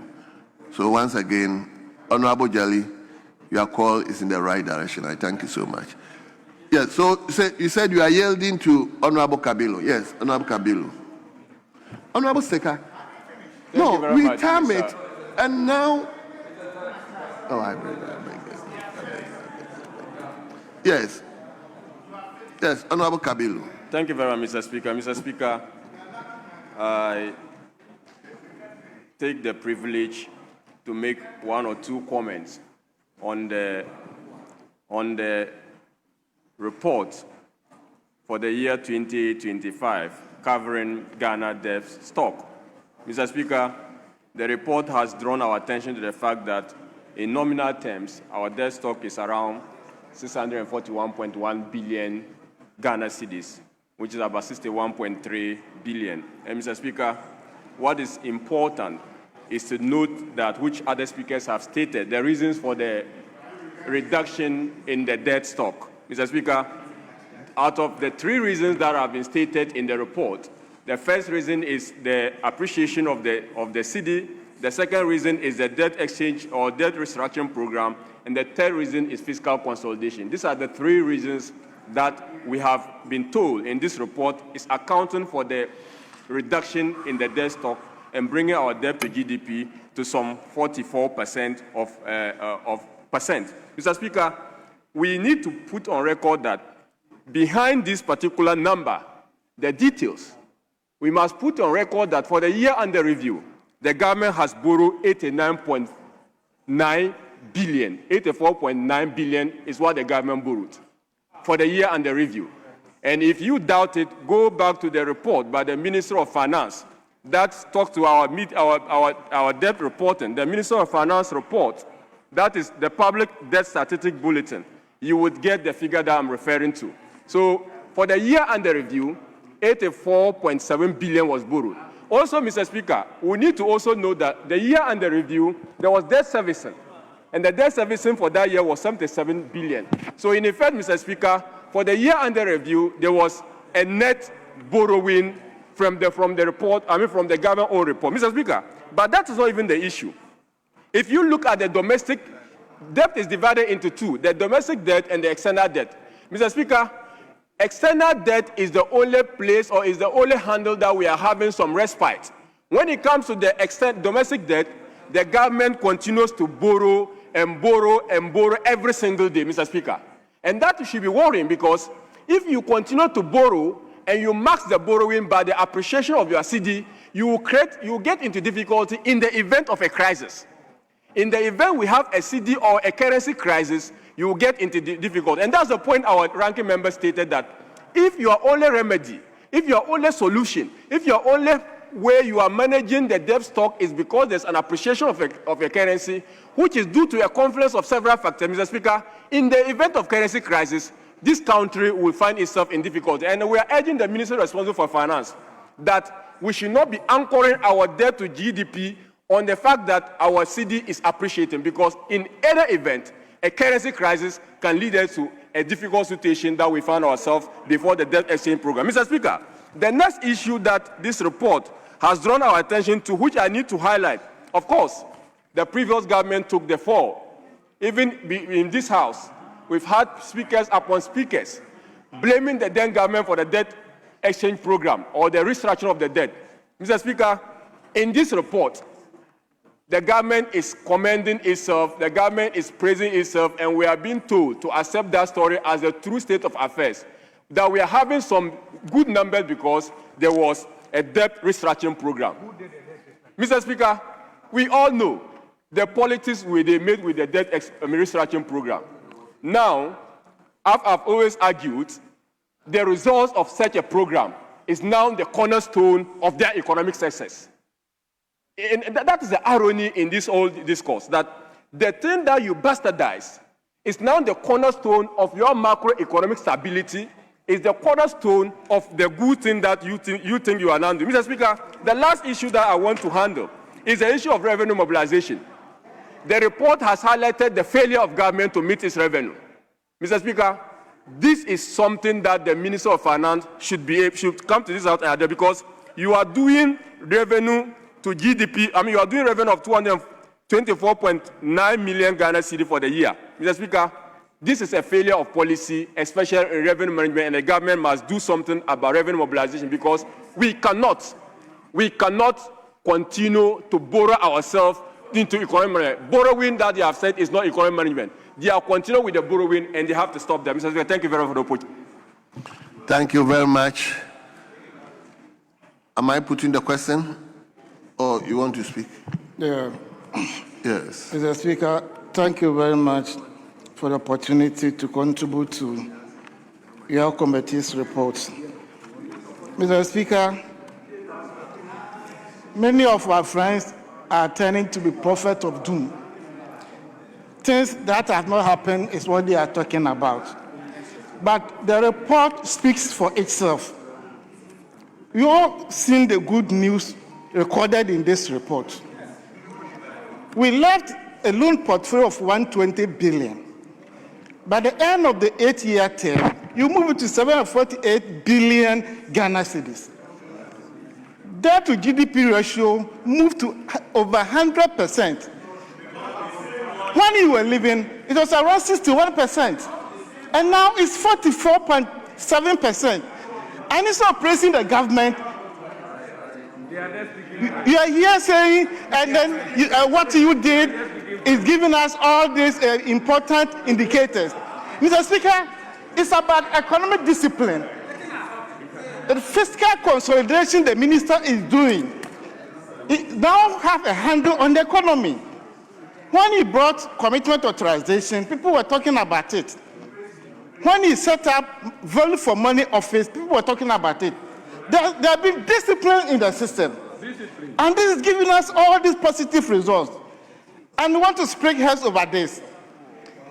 Commend the government. Well, when we took the inflation from 61%, if we are not disciplined, it will move to 100% again.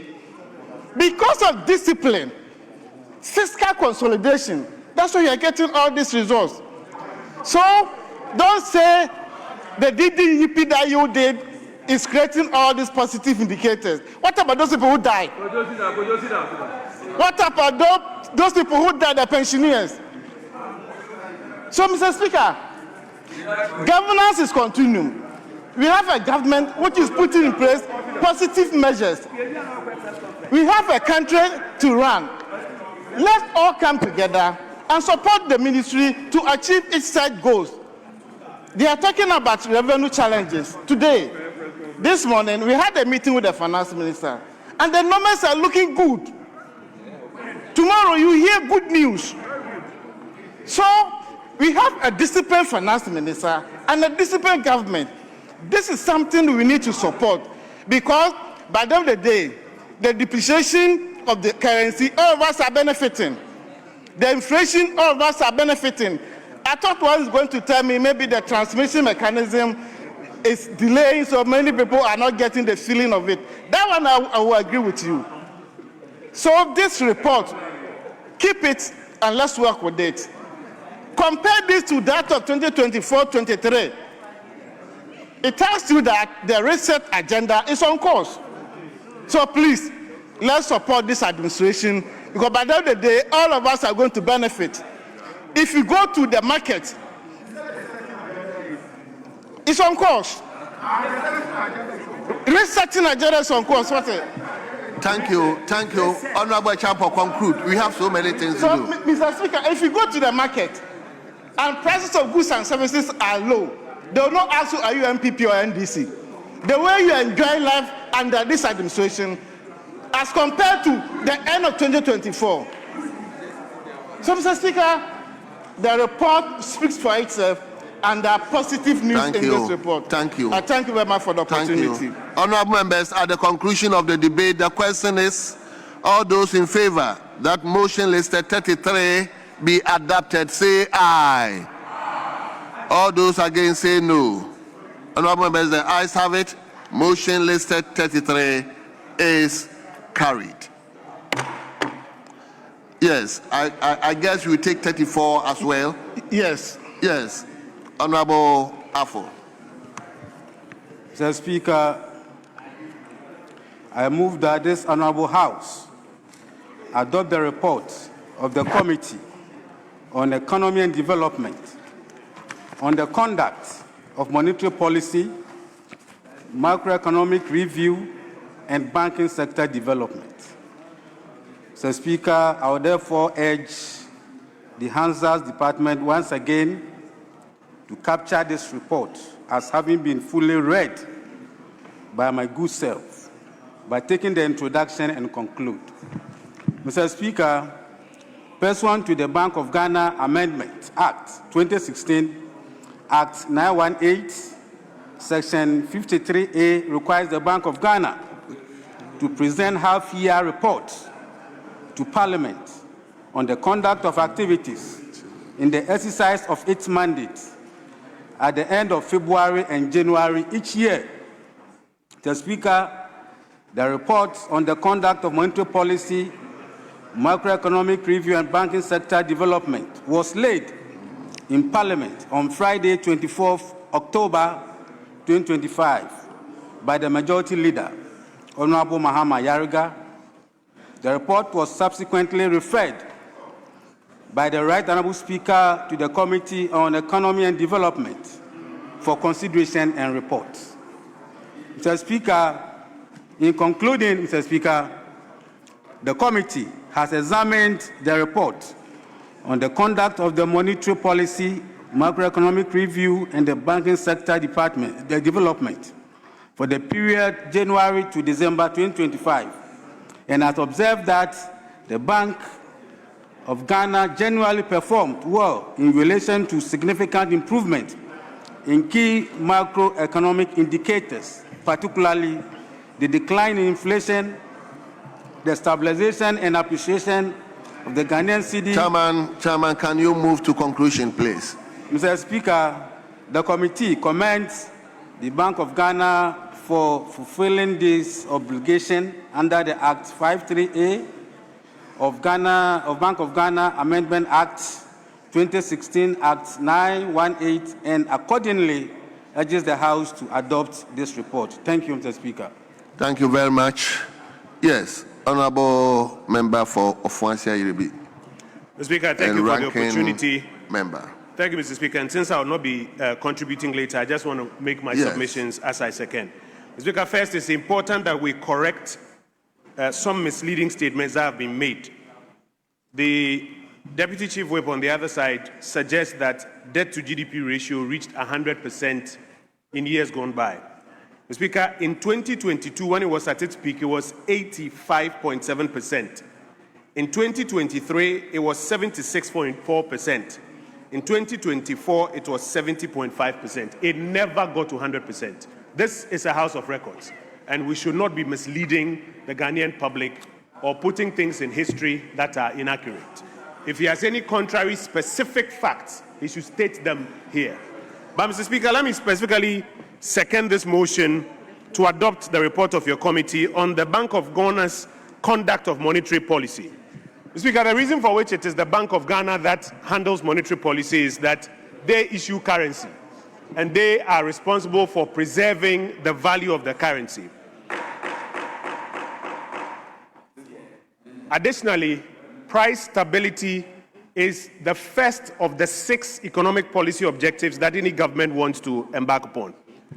Speaker, it's not enough to look at a reduction of inflation from 23% to 5% now and say that that justifies the 16 billion Ghana cedi loss of the Bank of Ghana on sterilization. It's not enough. You will recall that in 2025, right here in this chamber, we argued that the method that the Bank of Ghana was using in its attempt to ace the inflation figures were dangerous. Those methods were dangerous, i.e., the excessive sterilization. At that time, it was denied.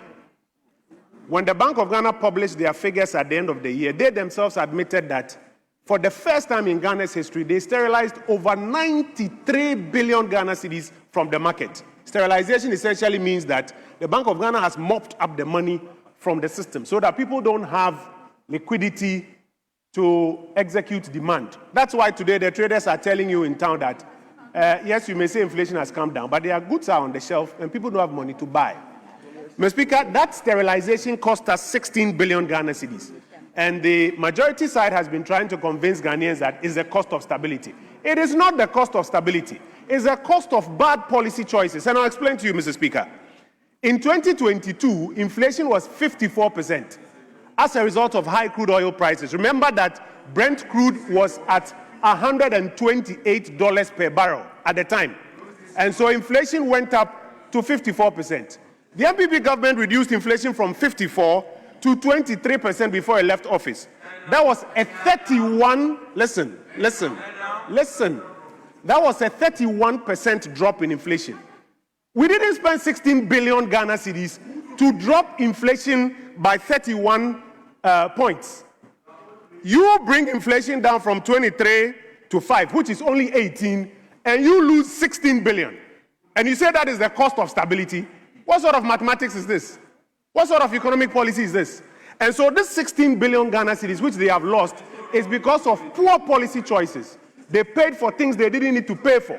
And that is why we've lost that money. And by the way, after we started complaining, now the governor says that he's not going to use this strategy again. So all that we've been saying is right, Mr. Speaker. My second point, exchange rates.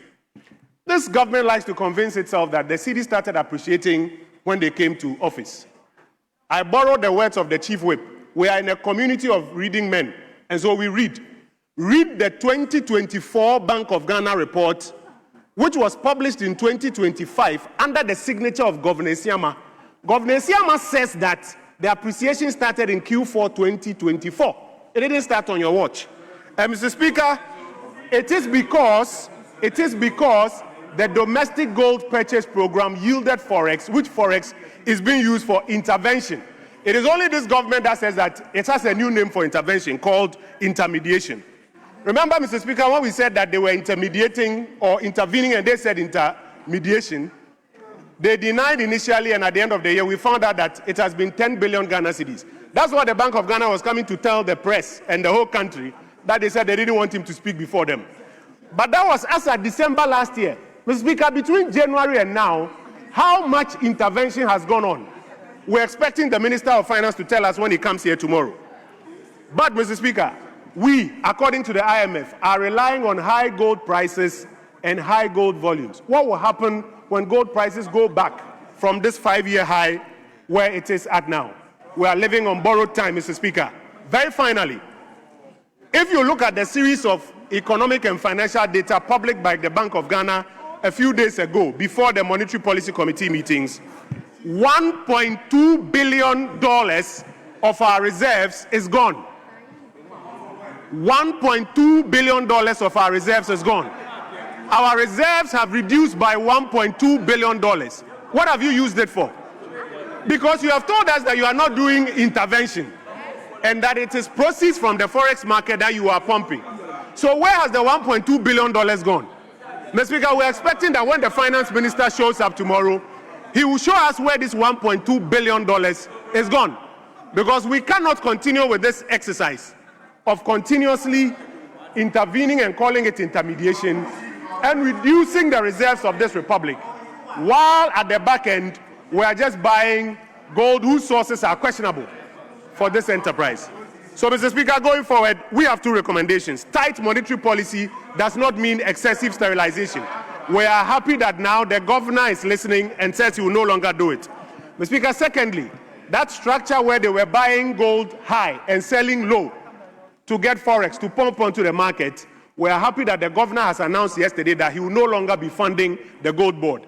That is an admission that everything we have been saying here in this chamber is true. And now he is turning away from that action.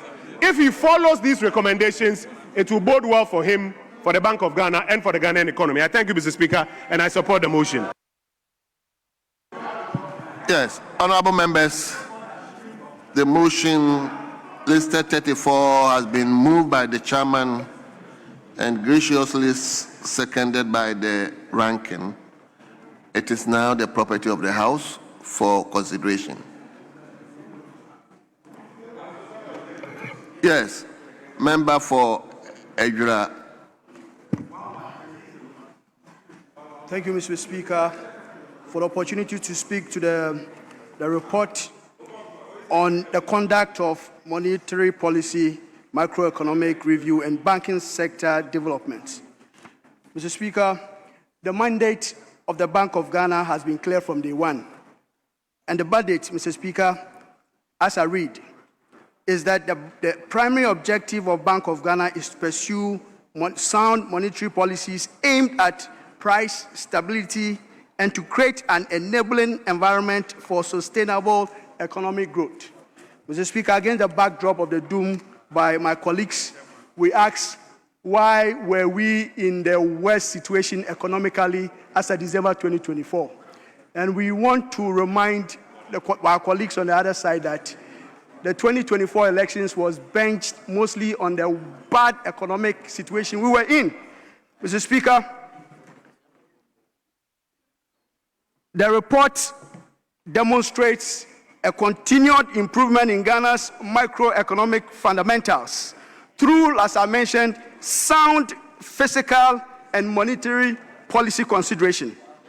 Mr. Speaker, it's been accepted and confirmed that inflation decreased from 23.8 to 3.3% as at the beginning of this year. Mr. Speaker, the relative stability of the Ghana cedi also has restored confidence through businesses, investors, and the general public.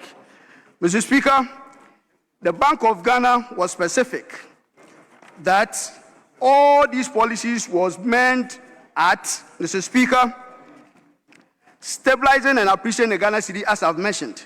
And that is a big deal because in Ghana, everything, Mr. Speaker, is benched on the forex rate. And when the Ghana cedi struggles against the US dollar, Mr. Speaker, it brings shiverings in the businesses of Ghanaians, be it drivers, farmers, and whatsoever it is.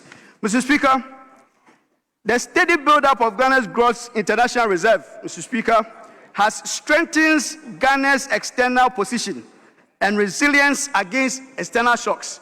And I must commend the Bank of Ghana. In our ambition, Mr. Speaker, even with the GANRA program, to move the reserve of this country to 15 months plus. Mr. Speaker, that is an ambitious motive, which, Mr. Speaker, is to protect this country against the international shocks. We know our over-reliance on the price of crude, for example. And Mr. Speaker, we must commend Gold Board with their support in all their doings, Mr. Speaker, and the reflection, the impact it is having on the stability of the Ghana cedis. Mr. Speaker, and also the aim of this government to add value to our resources, Mr. Speaker, because we've come to appreciate that exporting our minerals in their raw forms, Mr. Speaker, indicates our export of jobs and opportunities. Honourable member, I will cede the seat to the right honourable speaker, so you may continue. Mr. Speaker, we must note, and this is instructive to note, Mr. Speaker, that a stable macroeconomic environment is essential for attracting investment, for promoting industrialization and creating sustainable employment. And so, Mr. Speaker, another point worth notice is the access to credit for productive sectors. Mr. Speaker, we all know the role of the agri sector when it comes to the economy of this country. But the committee observed that, Mr. Speaker, allocations made to the agriculture sector is very much on the minimum. And to address this bottleneck, Mr. Speaker, the Bank of Ghana intends to promote long-term financing through the capital market and encourage banks to list stock exchange in order to mobilize long-term credit to farmers. Mr. Speaker, if the farming sector, the agriculture sector of this country is solid, Mr. Speaker, we can be assured that the economic situation will improve. So, Mr. Speaker, in conclusion, I wish to call on both sides to adopt this report in the fullest of spirit and with all the blessings it deserves. Thank you, Right Honourable Speaker, for the opportunity. Yes, honourable members, before I continue, I don't know whether you've given yourself some time allocation or just free, open. Sorry? Mr. Speaker, the arrangement was he will be the last to speak on this motion, and then we can put the question. So how many have spoken on each side of the House? Mr. Speaker, the chairman of the committee, after that, then the ranking, and then one from that side, and then one from this side, and then that's it. Okay. All right. Please. Thank you very much, Right Honourable Speaker.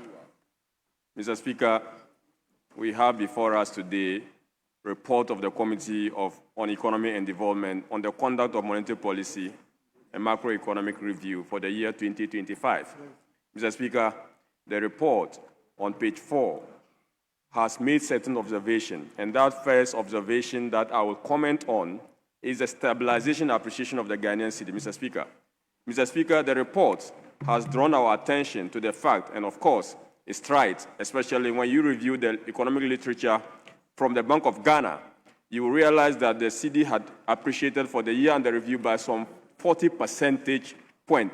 That is a 40% appreciation of the Ghanaian cedi on paper is good, Mr. Speaker, and it is ideal, especially so when you are having a currency that is running away from the handles by the economic managers. But, Mr. Speaker, there is the cause of this particular appreciation of the cedi that we have not, often we don't discuss in this chamber, often because of the politics associated with the number. Mr. Speaker, a 40% appreciation of our currency is good on the books.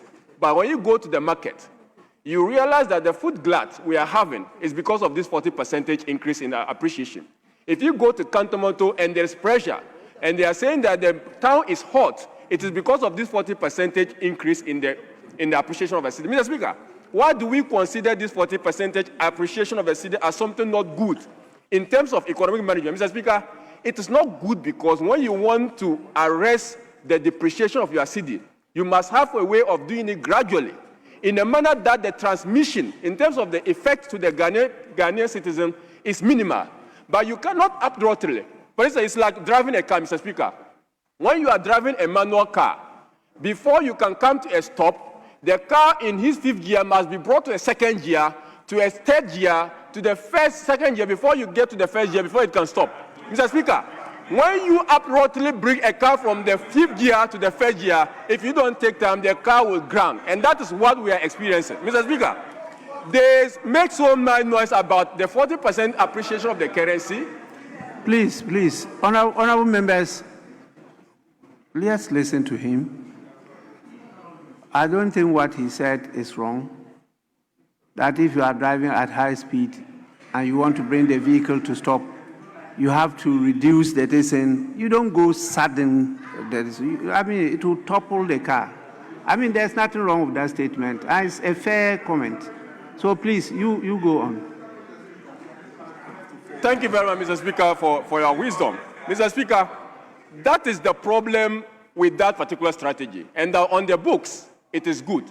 But when you see the market women complaining, it is basically because of that strategy. Mr. Speaker, the cause of that particular strategy is also the revenue non-performance we are having at the port.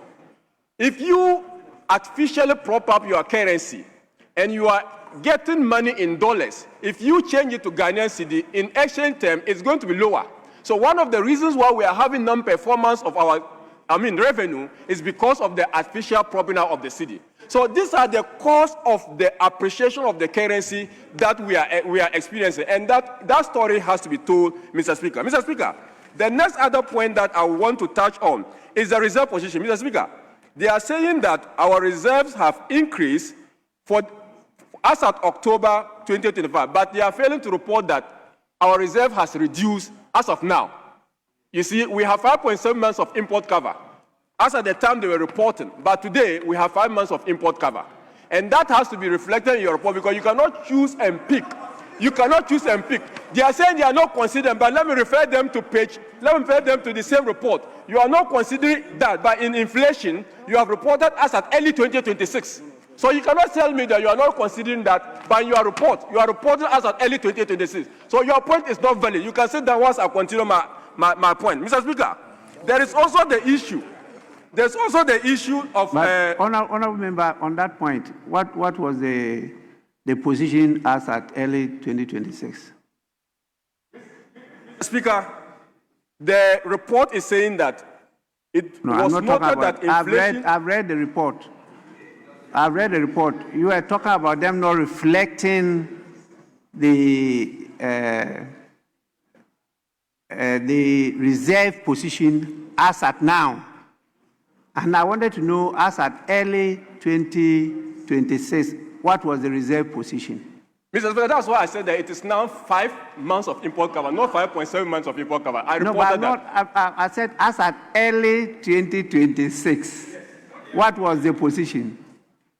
Mr. Speaker, the position for the reserve, which as at early 2026 is 5 months of import cover, not 5.7 months of import cover. That's the point I made, Mr. Speaker. No, you didn't. You didn't make it clear that way. Oh, okay, so Mr. Speaker, that is the point. Exactly. That's the point I'm making now. Because you said as at now, but this now is not early 2026. And that's why I wanted you to give the early 2026. I'm guiding, Mr. Speaker. So the point has to be made that if you are reporting for a period 2025, let's stick to the period 2025. You don't pick for a particular report or for a particular session, you report as at early 2026, and in another time you stop at 2025, and when you are asked, you say you are dealing with 2025. That's the point I was making, Mr. Speaker. Mr. Speaker, the last point I would like to note is the issue of Bank of Ghana decision to, diversify or our goals holding. Mr. Speaker, the Bank of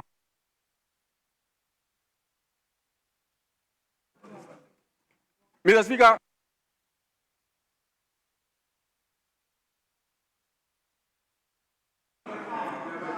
you see, that is why I wanted to know whether there were time allocations.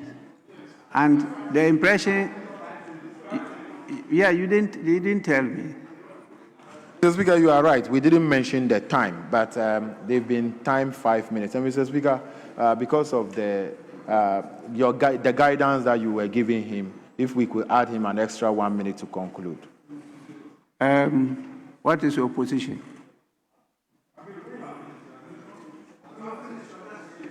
Please, majority bench, they've requested for 1 additional minute. Mr. Speaker, he's done. He's made his point. Honorable leader, if he has been done, there will be no request. Mr. Speaker, once there's a request, it meant Mr. Speaker, not done. You can give him 1 minute. Okay, thank you so much. Please, 1 minute. Thank you very much, Mr. Speaker. I appreciate that. Mr. Speaker, the last point I just want to talk to on the report is that the report says that we are having significant increase in gold reserve due to the domestic gold purchase program. And they are saying that this particular program has contributed to strengthening Ghana's international position and reducing dependency on foreign currency. Mr. Speaker, this is a policy they have commended. But the next paragraph has highlighted that the Bank of Ghana liquidated about 22.2 tons of our gold reserves.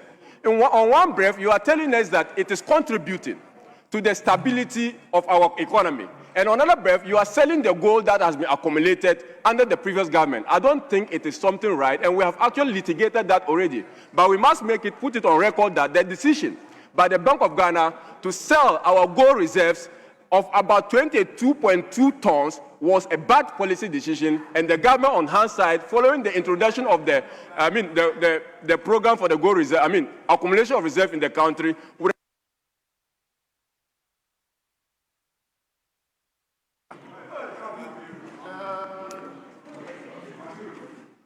Yes, we are done for the day.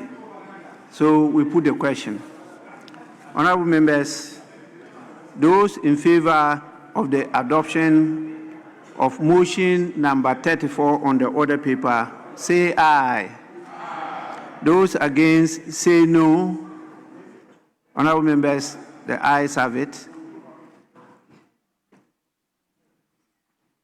The motion number 34 on the order paper is hereby adopted. Yes.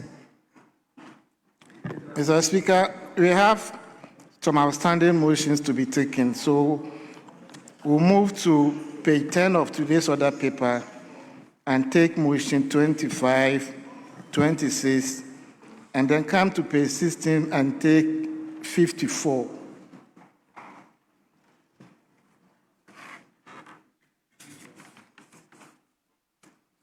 Honorable members, before I do that, I've been told that one notice to us was not read to the House. It's dated 17th July 2026 from the President, and it deals with absence from Ghana. I'll just read it for the Hansard. It says, Right Honorable Speaker, absence from Ghana. In accordance with Article 59 of the 1992 Constitution of the Republic of Ghana, I write to formally notify you of my intention to travel outside the country tomorrow, 18th July 2026, to Freetown, Sierra Leone, to attend the ECOWAS Mid-Year Summit, scheduled to be held on Sunday, 19th July 2026. I shall return same day. In my absence, the Vice President, Professor Nana Jane Opoku-Agyeman, shall perform my functions in accordance with Article 60, Clause 8 of the Constitution. Signed, John Dramani Mahama. Yes, so honorable members, we'll take item 25 on the order paper. Chairman of the committee. Thank you, Right Honorable Speaker. Right Honorable Speaker, I rise to move the motion, procedural motion, item 25 on the order paper, page 10. I so moved. Any seconder? Mr. Speaker, I second the motion. Motion moved and seconded is for the consideration of the House.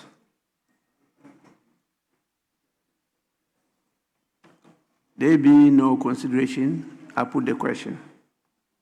Those in favor of the adoption of motion number 25 on the order paper, say aye. Aye. Those against, say no. Honorable members, the ayes have it. Motion number 25 on the order paper is hereby adopted. The other number you mentioned is 26. Motion number 26 to be moved by the chairman of the committee. Thank you, Right Honorable Speaker. Right Honorable Speaker, I rise to move motion item 26 on order paper 11, that this Honorable House adopts the report of the Committee on Energy on the annual statement by Audit Committee of the Ghana Grid Company Limited for the years 2024 and 2025. Mr. Speaker, with that, I present your committee's report and request that the Hansa Department will capture the entirety of the report as I read only in the conclusion. Mr. Speaker, the committee is satisfied that an annual statement by the Audit Committee of GRIDCO, Mr. Speaker, GRIDCO, for 2024 and 2025 have been prepared and presented to Parliament in accordance with the Public Financial Management Act 2016 at 921 and the Audit Committee Guidelines 2023. The committee, in view of the foregoing observations, recommends to the House to adopt this report on the annual statement by the Audit Committee of Ghana Grid Company Limited for the years 2024 and 2025. I so submitted. Thank you, Mr. Speaker. Honourable members, any seconder? Yes, please. Thank you, Mr. Speaker. In seconding the motion, Mr. Speaker, at the committee level, when we met GRIDCO, we find out that in the audit report, about 84% of their recommendations has been done, which, Mr. Speaker, aside that, the major issue was on transmission system for this country. According to them, the management were able to inform us that PURC determined technical losses threshold they have met. But, Mr. Speaker, we were not satisfied with that. I said, why can't we try and be on the international system whereby we know that this is the best practice in the international level? Why should we be only the PUI system on the transmission losses system? So, Mr. Speaker, that has become one of the major issue in the electricity tariff system, whereby due to losses, we could always, every quarter, you could see that ECG is increasing electricity tariffs. These are one of the major costs. So I said, why don't we be at the international best practice system than the PURC one, the threshold that they gave them. So aside that, Mr. Speaker, there was no any other issue on the GRIDCO report.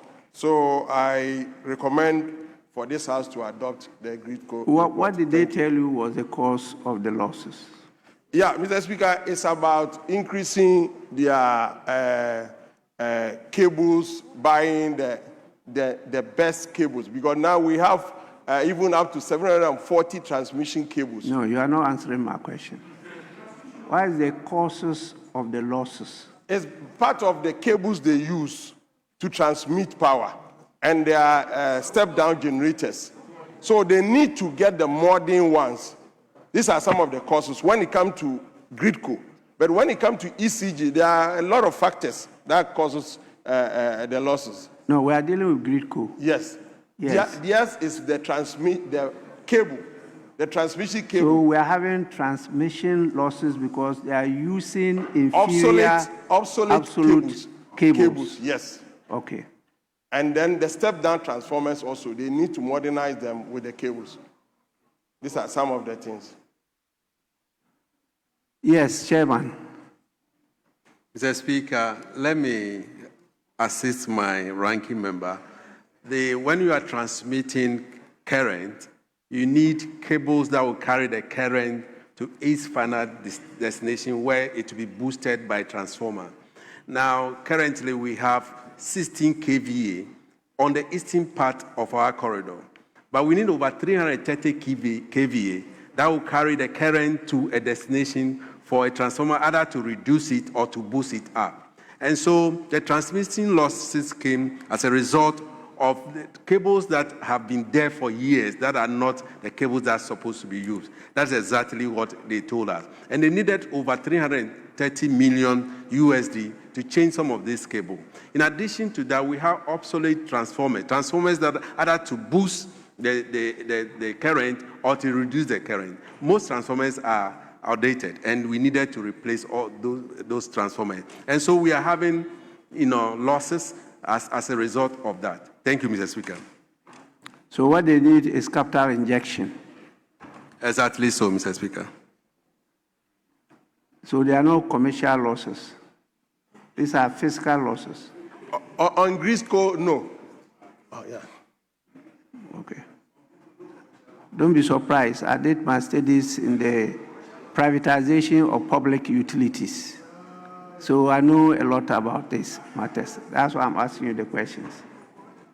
Yes. Mr. Speaker, yes, we have technical losses and we have commercial losses. Yes. I think my ranking was talking about technical losses. Commercial losses has to do with, economy, using like ECG that has commercial losses, where people are stealing, power, they are not paying for power. Those are the commercial. Technical losses has to do with the technical issues. Thank you, Mr. Speaker.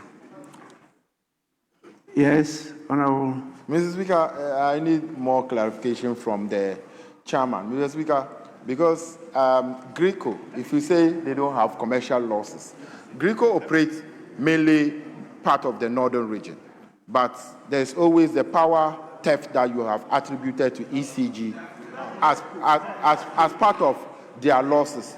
So zero commercial losses on Greco.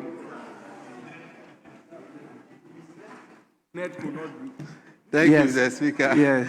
Mr. Speaker, just as I explained, we have the technical losses and commercial losses. Now, commercial losses has to do with either theft or, the current not reaching, even though it's being distributed from the transforming or the distributor, the consumer uses it and not pay for it. That's a commercial loss. Now, when you go to the northern part, we had NETCO as a distributor.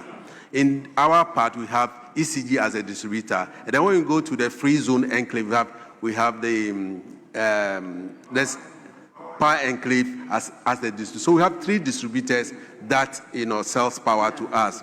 Now, in the northern part, it is the commercial lot. It goes to the NETCO, not to Greco. Greco only transmit. That's why we are saying technical losses. Thank you, Mr. Speaker.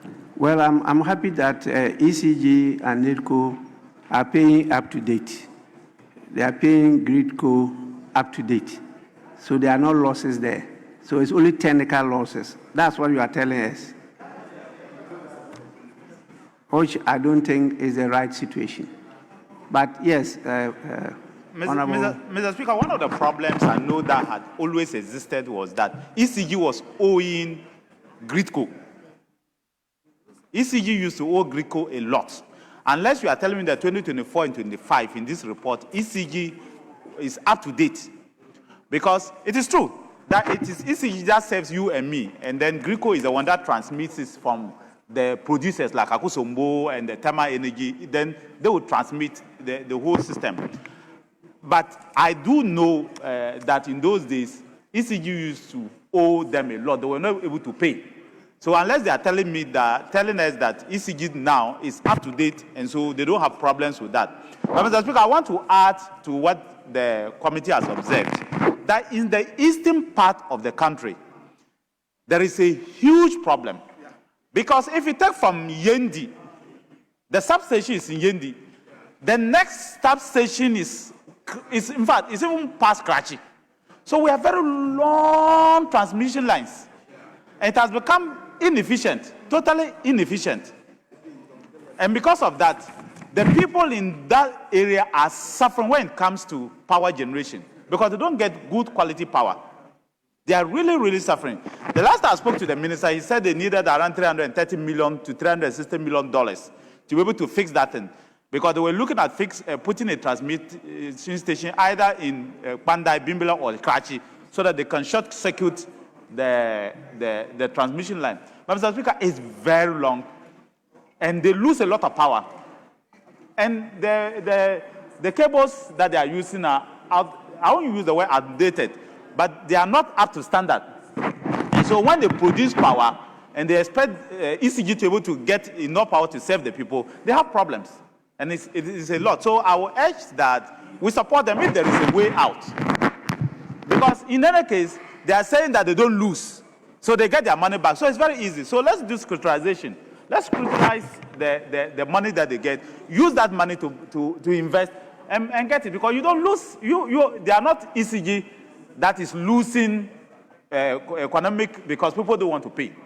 They are not NETCO that is losing because people want to pay. If NETCO is not able to collect their rates or their tariffs, but still managing to pay Greco, then Greco shouldn't have a problem investing. Greco should not have a problem investing at all because we are saying that both ECG and NETCO are paying them whatever they are supposed to pay them, so they should not have a problem investing. So they should invest properly, invest in the equipment, invest in the transmission lines, especially the transformers, the huge transformers that they need. Mr. Speaker, the last time those lines passed, I think it was 1992, 93, or 91. That was the last time that they took those lines, especially in the eastern part of the country. And Mr. Speaker, if you are talking of almost 30, 40 years ago, then your guess is as good as mine that it's not, the people in the area will not be able to get good power. And I think that we'll ask Greco to do the needful and see how they can invest. Because the report from the chairman says that they are not having any economic losses. They are only having transmission losses. But it is the transmission losses are occurring because they have old lines and they are faulty. That's why they are having that problem, nothing more, nothing less. So if they invest in good, new, and modern up-to-date lines, then they are not going to have any losses at all. So I will say that I really support what the chairman has said, that they should find a way of investing in that part of the country, and then they've invested a lot within the central part and some part of the western and then the Accra zone. But the eastern part of Ghana is, Mr. Speaker, is really terrible. It's extremely terrible. It's not good at all. I thank you, Mr. Speaker. Yes, Chairman. Mr. Speaker, just to correct that, between 2022 to 2024, the cash waterfall mechanism was not effective. It started from 2025, where they are able to collect some revenue from the cash waterfall mechanism. And we all heard that as at 2025, monthly, ECG was able to collect about 1.7 billion, and it was able to share according to the formula. And so when it comes to distribution of the revenue to the various institutions that comes under the cash waterfall, we do not have problem. But having said that, ECG still owes between, where we call the legacy debt. So they still owe. So if we are able to capitalize or recapitalize Gridco, then they'll be able to change those equipments and the lines. You rightly mentioned that the distance between one transmission station or transformer to another transformer is quite a distance. And when we were kids, we used to hear that electricity no get leg. It be cable wire where they carry them. So for the cable wire to carry from one point to another point, you need a cable that can sustain the current to the other point. Now, if you have a smaller cable that are not able to sustain it, then you get losses. That's why we call transmission or technical losses. So by the time it gets to Bimbila, from wherever it is, the current reduces. So we are asking for recapitalization to be able to buy bigger cables from the 16 kV to over 330 kV, so that they will be able to carry it and sustain it to get to Bimbila. That's what we are asking for. Thank you, Mr. Speaker. What is the effect of currency depreciation on the issue of commercial losses?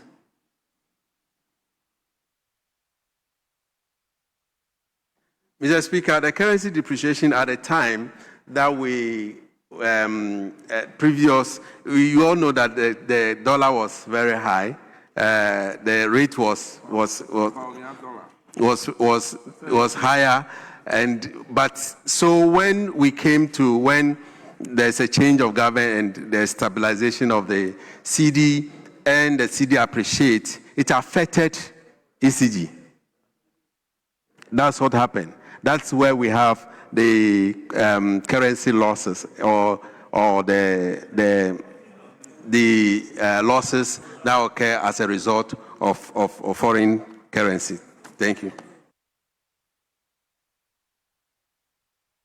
I think you have to consider that issue.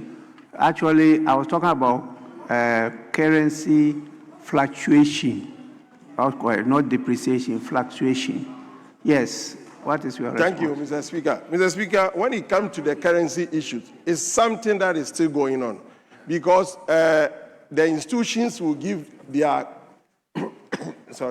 the institutions will give their price to buy equipment, but at Bank of Ghana rate will be a different issue. So it's causing the entities very well. This is something they complain to us, that if we can do something about that, because it's something that is still persistent. It's not that it's about maybe the dollar is up in the previous government or not. Even now, it's happening. The rate they will give is different from Bank of Ghana rate.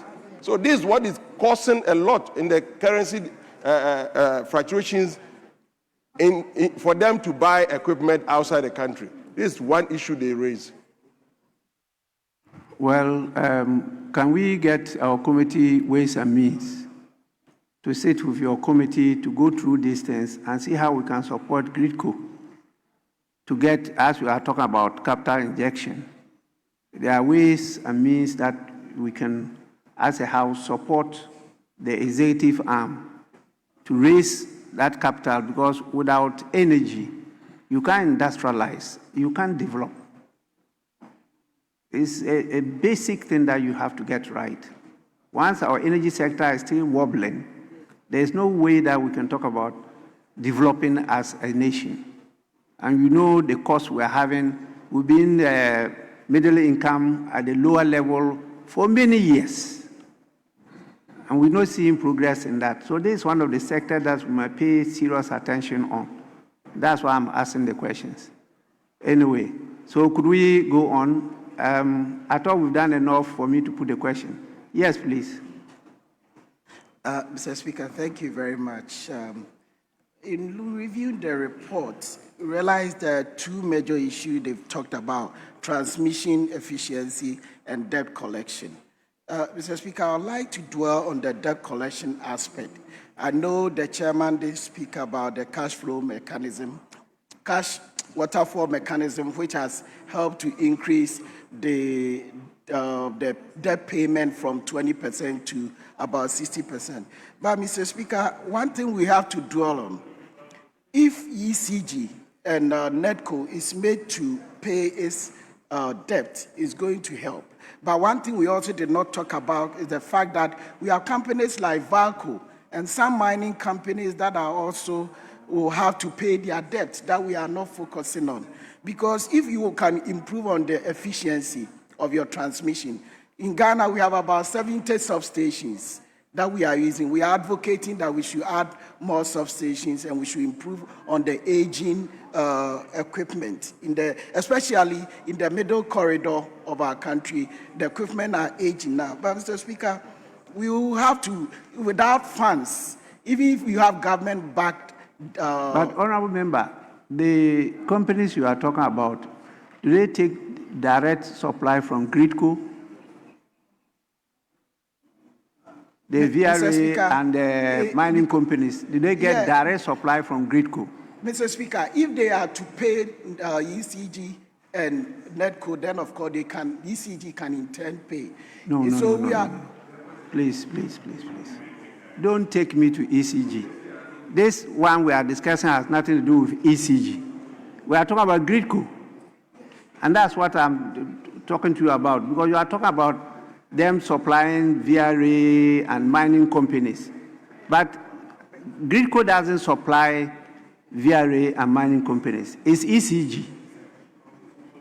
Mr. Speaker, the reason why I'm talking about, if ECG is able to collect its debt, then of course they will also be able to pay back through the cash flow waterfall mechanism. So you have introduced something which is not in the report. Yeah, Mr. Speaker, the reason why I'm introducing that because we are looking But at you don't have that opportunity to introduce it. When we are dealing with ECG, then you can bring these issues there. Yes, please. Vice. Mr. Speaker, let me help my colleague. VRA produce power and GRIDCO transmit it to ECG, NEDCO, Power Enclave, and then the mining companies. That is how it's being done. VRA and the IPPs, that's the independent power producers, they produce power. Gridco, his work is just to transmit the power to these entities that I just mentioned. That is how it's being worked. Thank you, Mr. Speaker. Mr. Speaker, I'm looking at the report here, and they say there should be improvement in debt collection. And with the debt collection, Mr. Speaker, if you realize, even with ECG, they are implementing only 20% of the energy accounting system they talked about, in just about 20% of the district, operational districts. And remember that if we are talking about two major issues, which is debt collection and transmission efficiency. That means that the bulk part of ECG's debt, if it's being paid, is supposed to be paid by certain companies, then it's very important that those customers are huge, they contribute to the huge part of ECG debt. And we are talking about recapitalization of Gridco to be able to improve on its transmission lines. So, Mr. Speaker, whilst we are looking at aging equipment, it's also very important that we look at where is the money coming from. Because if you get that money, that is when you can apply it through the cash flow waterfall mechanism to be able to make sure you pay back Gridco for it to also be able to improve on their system. So even though this is not ECG's report, it's very important that we are also more concerned because the efficiency of Gridco will be also dependent on how well ECG and NEDCO will also do. That is why I'm saying that in addition to this, don't let us avert our mind off the efficiency of debt collection from these two agencies. Thank you, Mr. Speaker. Well, I appreciate your understanding of the situation, but I asked that question earlier on. And in this report, the issue of commercial losses doesn't arise. It's only technical losses. That is what they said. Now, the commercial losses, as you are referring to, will come from the ECG. ECG. Mr. Speaker, respectfully, I'm not referring to commercial losses. I'm also looking at, it talks about point 5.4 is talking about improvement in debt collection. And that is why I'm debt collection by Gridco? Yeah, improvement. If you look at the report, what the chairman spoke about, they talk about there's supposed to be improvement in debt collection. So that is why I'm talking about those that owes ECG. Because anyway, let's move on because there are a lot of other unanswered issues when you are dealing with the energy sector. But because we are not dealing with ECG, we are dealing with Gridco. I want us to restrict ourselves to the Gridco. When we get to ECG, then some of these issues will come up. And that is why I was looking at the issue of the currency fluctuations and their impact on commercial losses. That is why I raised that issue. Anyway, yes, please. Mr. Speaker, I think the honorable member was just saying that I think the report mentioned the service provider, NEDCO and ECG, being unable to collect their maximum. That is not the area for this report. I know, Mr. Speaker. They just refer to it. But yes, it's but Mr. Speaker, but because they refer to it. No, it's not a subject of debate. Let's move on. Mr. Speaker, you operated from here and you operated from here. So you know how this things are. I know both. I know. Yes. So I know both. As long as the chairman found a sentence in it, the honorable member will take advantage and speak to it. I know, but you realize that they didn't complete their sentence. Okay. We were just mentioning debt, but they didn't go to the extent of identifying ECG or whatever. They just let it at that. So I don't want us to go too far. But there are a lot of things that I think the House should assist the energy sector to smoothing out, because I have an issue with the tariff structure. And the PURC and others should be brought in. And please, ranking member, you should be listening to me. So that when you meet, you discuss it. The tariff structure in this country is rather upside down. and something that you should get all stakeholders to sit down to understand and to agree. We have to reverse it. We have to reverse it to encourage the industrial sector to grow. We are rather putting too much of the burden on the industrial sector. And we have given so much room for wastage. We should be able to at least sit together and get that one ironed out. I'm aware of it, and I think that it's not working well for the country. We can't keep on accumulating debts and debts and debts and taxing people who don't know that they are being taxed more because they are wasting some things. If their attention was drawn to how to utilize energy or how to utilize water prudently, there will be no need for them to pay that much tax. But their attention is not drawn. And so you can leave your house the whole day and then your air conditioning is on. And so you come and the bill is high because your bill has been so subsidized that you don't even feel the pinch. Or when you go to brush your teeth, you open the tap and it's flowing. You waste all that water. At the end of the day, they give you a bill and you complain because there's that gap which we need to get to our people, and you are the representatives. And so you should sit down and get these things ironed out. If you explain to the people properly, we can conserve a lot, we can reduce a lot of wastage, and then we can better utilize the resources by subsidizing the industrial sector so that they can produce and at cheaper prices. The same consumer will benefit from those cheaper prices. And then we can be competitive internationally instead of what is happening now. Because as you said, when we were young, we were told electricity no get legs. It's what? Cable wire. And there was a company that was producing the cable wire. If we are able to save and invest in that company, they will produce that quality cable wire. And you don't need to import the cable wire again. And so we need to sit down as stakeholders and work this and get the consumers on board. Anyway, with this, I put the question. Those in favor of the adoption of the motion, say aye. Aye. Those against, say no.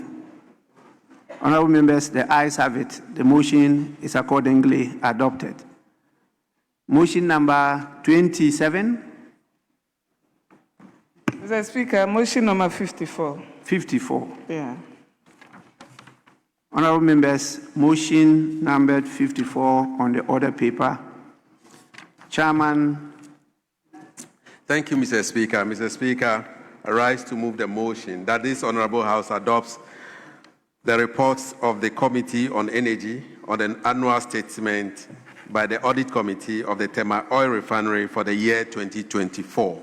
Mr. Speaker, having moved the motion, I so submit your committee's report and request that the Hansa Department will record all whatever we have here as being read, and I will read only the concluding part.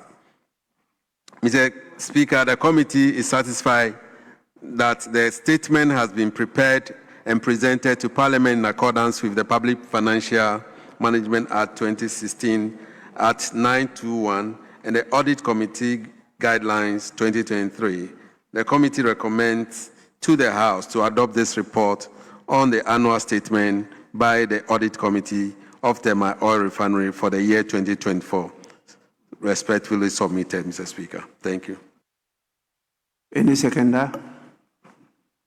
Mr. Speaker, I second the motion.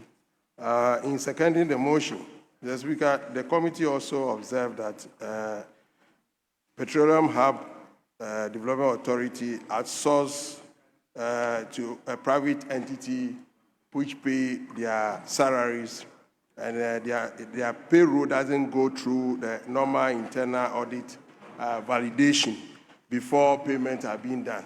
So that was in 2024 and 2025. That was what was happening at Petroleum Hub. But they were able to inform us that they've sort that anomaly. So going forward, that will not happen. But we find out that executive instrument has not been issued for the land that they are acquiring at Jomoro for them to start their operations. And then also Ministry of Finance.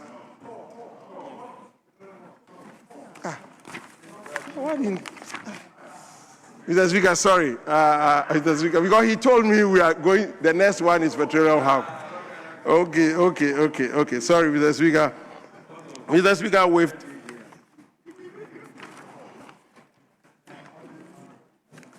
with the Tama Oil Refinery, Mr. Speaker,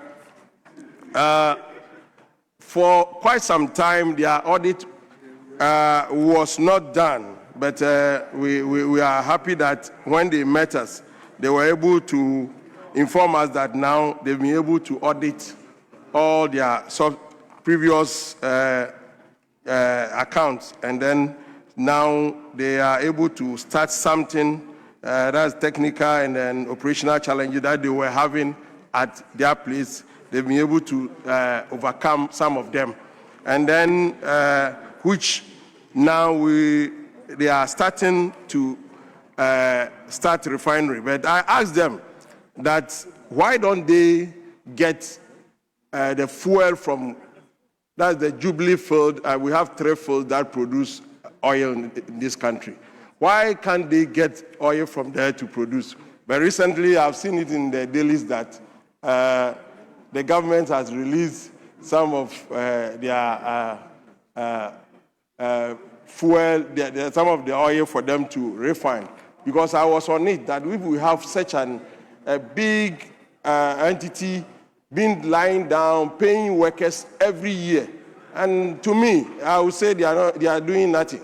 Because if you are not getting the petroleum to refine for the country to benefit, then what is your use of lying down there? But I've seen it in the list recently, which means what the question we put to them, they've been able to follow up for a result. So, Mr. Speaker, with Tor, I will urge this House to adopt their report for the year 2024. Thank you.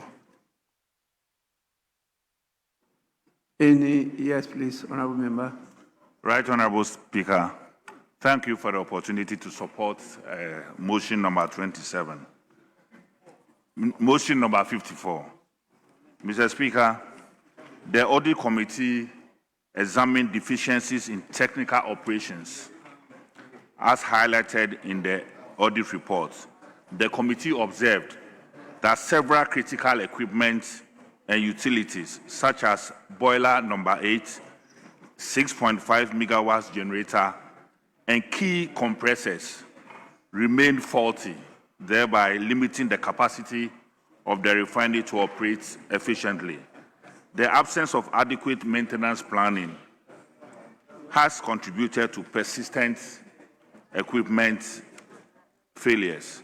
The committee urged management to accelerate maintenance works and adapt structural asset rehabilitation programs, given the strategic importance of these units in the refinery operations. Mr. Speaker, however, the committee commended the management of the Temari refinery for the efforts being made to sustain the refinery despite significant operational challenges and debt burden confronting the entity. The committee encouraged management to continue pursuing measures aimed at improving operations, performance, and financial sustainability. Mr. Speaker, given that oil refinery is critical to this nation's economy and energy security, helping reduce reliance on foreign markets, the refinery is also significant for Ghana across several critical areas. If the refinery is fully operational, about 45 to 60% of national fuel demand will come from the refinery. On the basis above, Mr. Speaker, I urge the House to adopt the report. Thank you. Honourable members, I put the question. Those in favor of the adoption of motion number 54 on the order paper, say aye. Those against, say no. The ayes have it. Honorable members, the motion is accordingly adopted. Yes? Mr. Speaker, motion number 17. Page 9, motion number 17.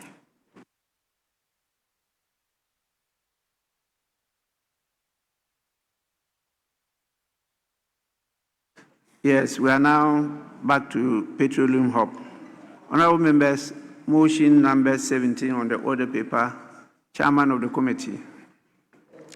Thank you, Mr. Speaker. Mr. Speaker, before I move the motion, I want to make a correction that the Audit Committee report is for 2025 and not 2024.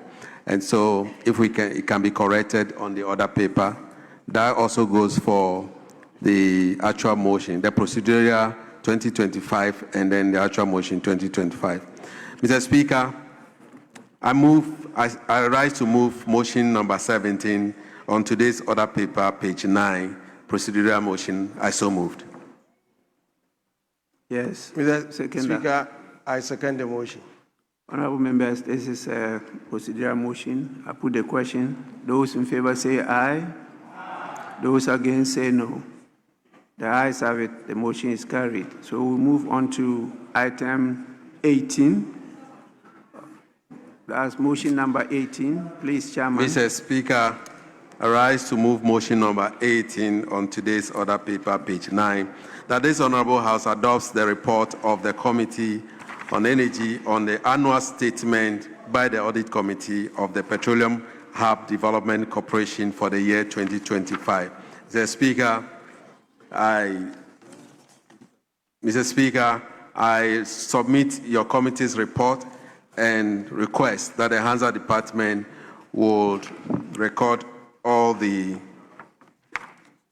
pages as being read, as I read only the concluding part.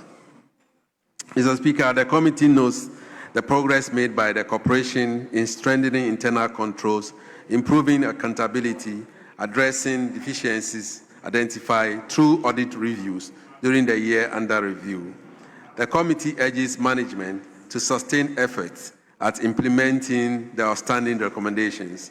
In view of the foregoing, the committee respectfully recommends to this House to adopt this report on the annual statement by the Audit Committee of the Petroleum Hub Development Corporation for the year 2025 in accordance with the standing orders. I so submit, Mr. Speaker. Thank you.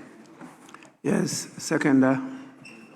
Mr. Speaker, I second the motion, but in doing so, as I was saying earlier, that what we observe on their payment, that they outsource their payment, so it doesn't go through their internal audit validation before payment, because that was what was happening around 2024 and 2025. But they were able to tell us that now they've done the proper thing. Mr. Speaker, as we're speaking now, there's never been an executive instrument on the land that they've acquired. That is one. And then payment of compensation to the landowners is still pending, which they are yet to do. But Mr. Speaker, what Petroleum Hub is intent doing for Ghana is going to be a game changer if we are able to support Petroleum Hub, because Singapore, for instance, has such an entity, but without even producing a single oil, whereby Houston, recently we know about Dangote, is something that is going to help Ghana very well, because they are going to have a refinery enclave, petrochemical industries, which at the end of the day is going to employ not less than about 800,000 workers. But it seems our attitude towards making Petroleum Hub achieve its aim has been slowed. So if, Mr. Speaker, you take it as your baby to see to it that Petroleum Hub achieve what they are intent doing for this nation, that will be a very great thing and it will be in your name. Thank you, Mr. Speaker. Yes, honorable member. Yes, please. Thank you, Mr. Speaker. Mr. Speaker, I rise to support the motion number 18 on the other paper. Mr. Speaker, committee observed and recommendations a lot of items line up on the report. Mr. Speaker, failure to take salaries, payroll through internal audit validation before payment. The committee observed that staff salary payment was outsourced to private entity, Ernst Young and Young, and therefore the monthly salaries from August 2024 to January 2025 were not sent to the internal audit department for validation and certification as required by the internal audit agency. Mr. Speaker, management explained that payroll management was outsourced to East and Young Ghana, East and Young, that's into bracket AY, at the time because a full staff complement was not in place at the inception stage of the corporation. Following the audit flagging of the issue, salaries are no longer outsourced, but administered internally. Mr. Speaker, the committee recommends that Petroleum Hub strengthen expenditure controls to ensure that all disbursements, including payroll administration, are fully routed through the appropriate internal control mechanism, including internal audit verification. The committee further recommends that management ensures that the corporation accounts department staff have the requisite capacity to handle the roles of the department. Mr. Speaker, in conclusion, the committee also saw that lack of insurance coverage by the Petroleum Hub Building Corporation in the Jomoro. The committee observed that the corporation's office building in Jomoro had not been insured against risks such as fire, theft, and natural disaster. Mr. Speaker, in view of this, I urge the House to adopt the committee report. Thank you. Yes, honorable members, I put the question, and after that, the second deputy speaker will take over because I have to go and attend to another assignment. Those in favor of the adoption of the motion, say aye. Aye. Those against, say no. Honorable members, the ayes have it. The motion is accordingly adopted. Second deputy speaker to take the chair.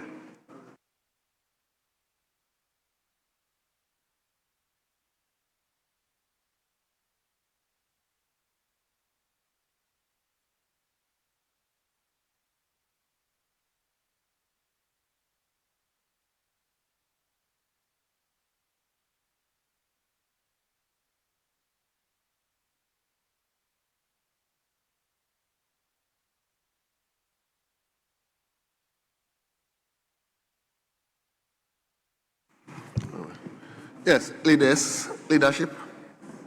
Mr. Speaker, we have one statement from Mr. Kwame Appiah-Kodua. Have you finished the report? Yeah, we have finished with all the reports. So page 4, we have one statement. Mr. Kwame.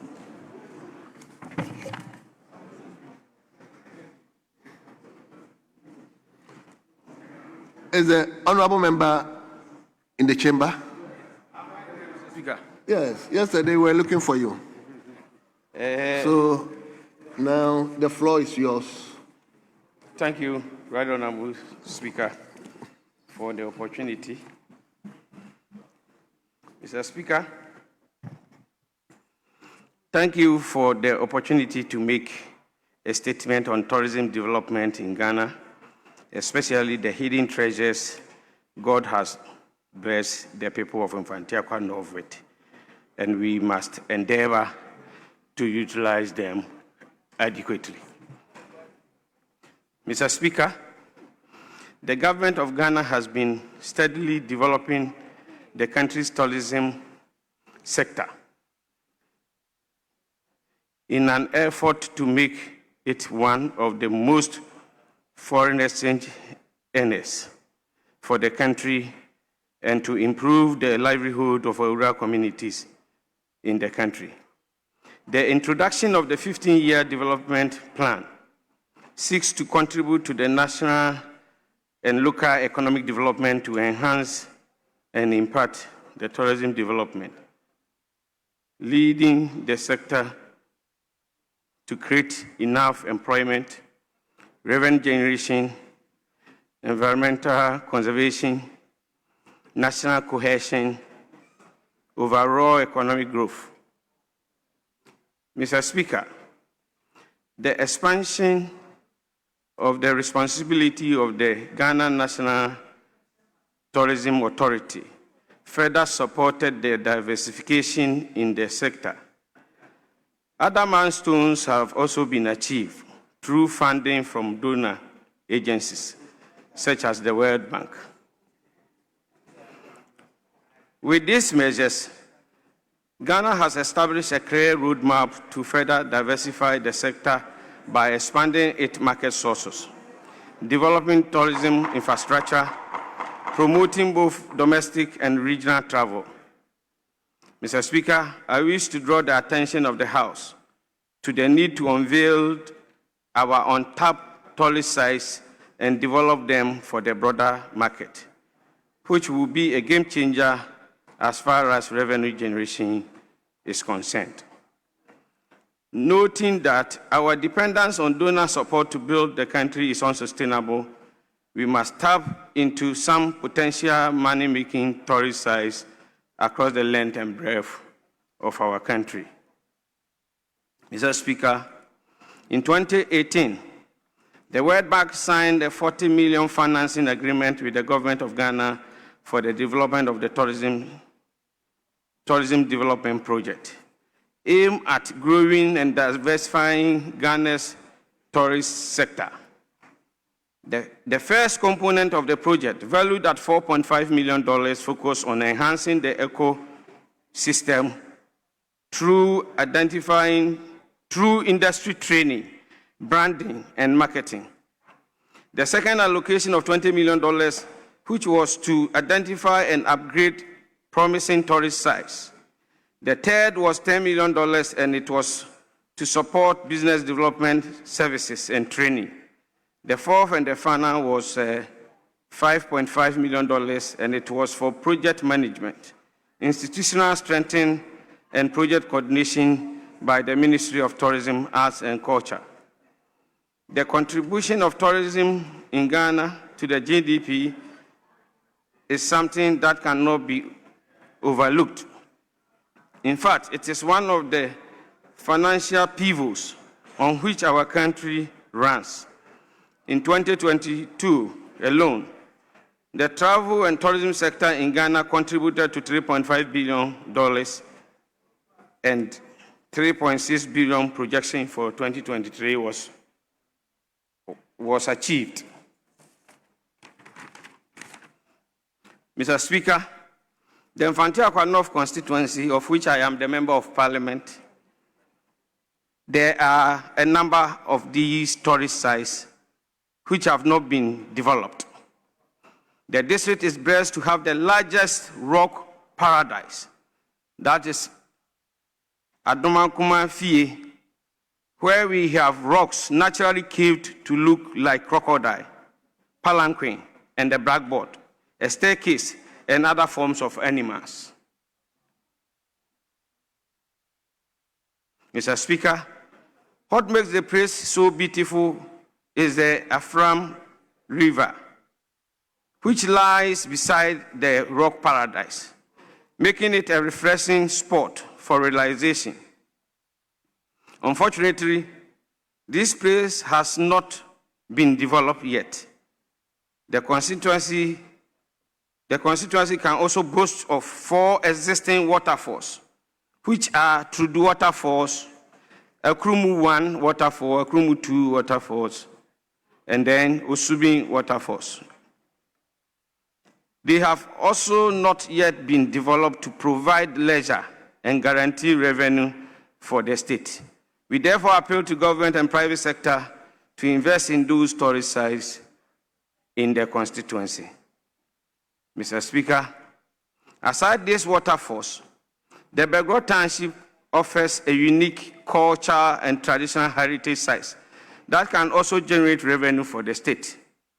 The town lies in a valley surrounded by mountains and was discovered by a hunter some 530 years ago. The town has an interesting history centered around palm tree discovered by the hunter. We are told that the palm tree had a rich palmnus, a bebegro, which benefited the hunter and his family. Later they grew it in the community. Unfortunately, the offspring of that palm tree are still or is still in the town till date. The township also encountered the Basri missionaries who settled among the people and introduced Christianity to them around 1880. It is said that Begro Township is one of the few towns in modern Ghana to have received the early message about Christ, our Savior. Today, we still have the burial sites of those missionaries, including Reverend Harold Moore, Reverend Lydia Ellis Moore, and others. The burial sites are preserved to date, but we have failed to utilize those places to create sites where tourists can go and reconnect with their religious belief.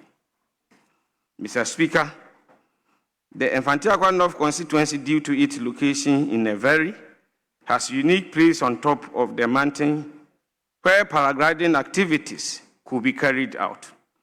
There is a vast land that can also be given to tourists and creative art ministry and private sector developers for tourist-oriented development activities. When such sites are developed, the assembly can generate revenue, the local businesses can strive to even create jobs for the teeming unemployed youth in their constituency. Mr. Speaker, by this statement, I'm urging the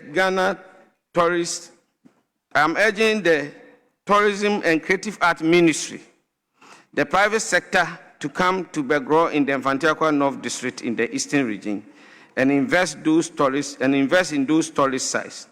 Unfortunately, Mr. Speaker, Kwao is about 30 minutes drive from Begro, making it a complementary destination in the Mfantiakwa North for tourists. I thank you for the opportunity. I'm grateful, Mr. Speaker. Thank you very much. Honorable members, that's a statement from a member on tourist activities in the Mfantiakwa area.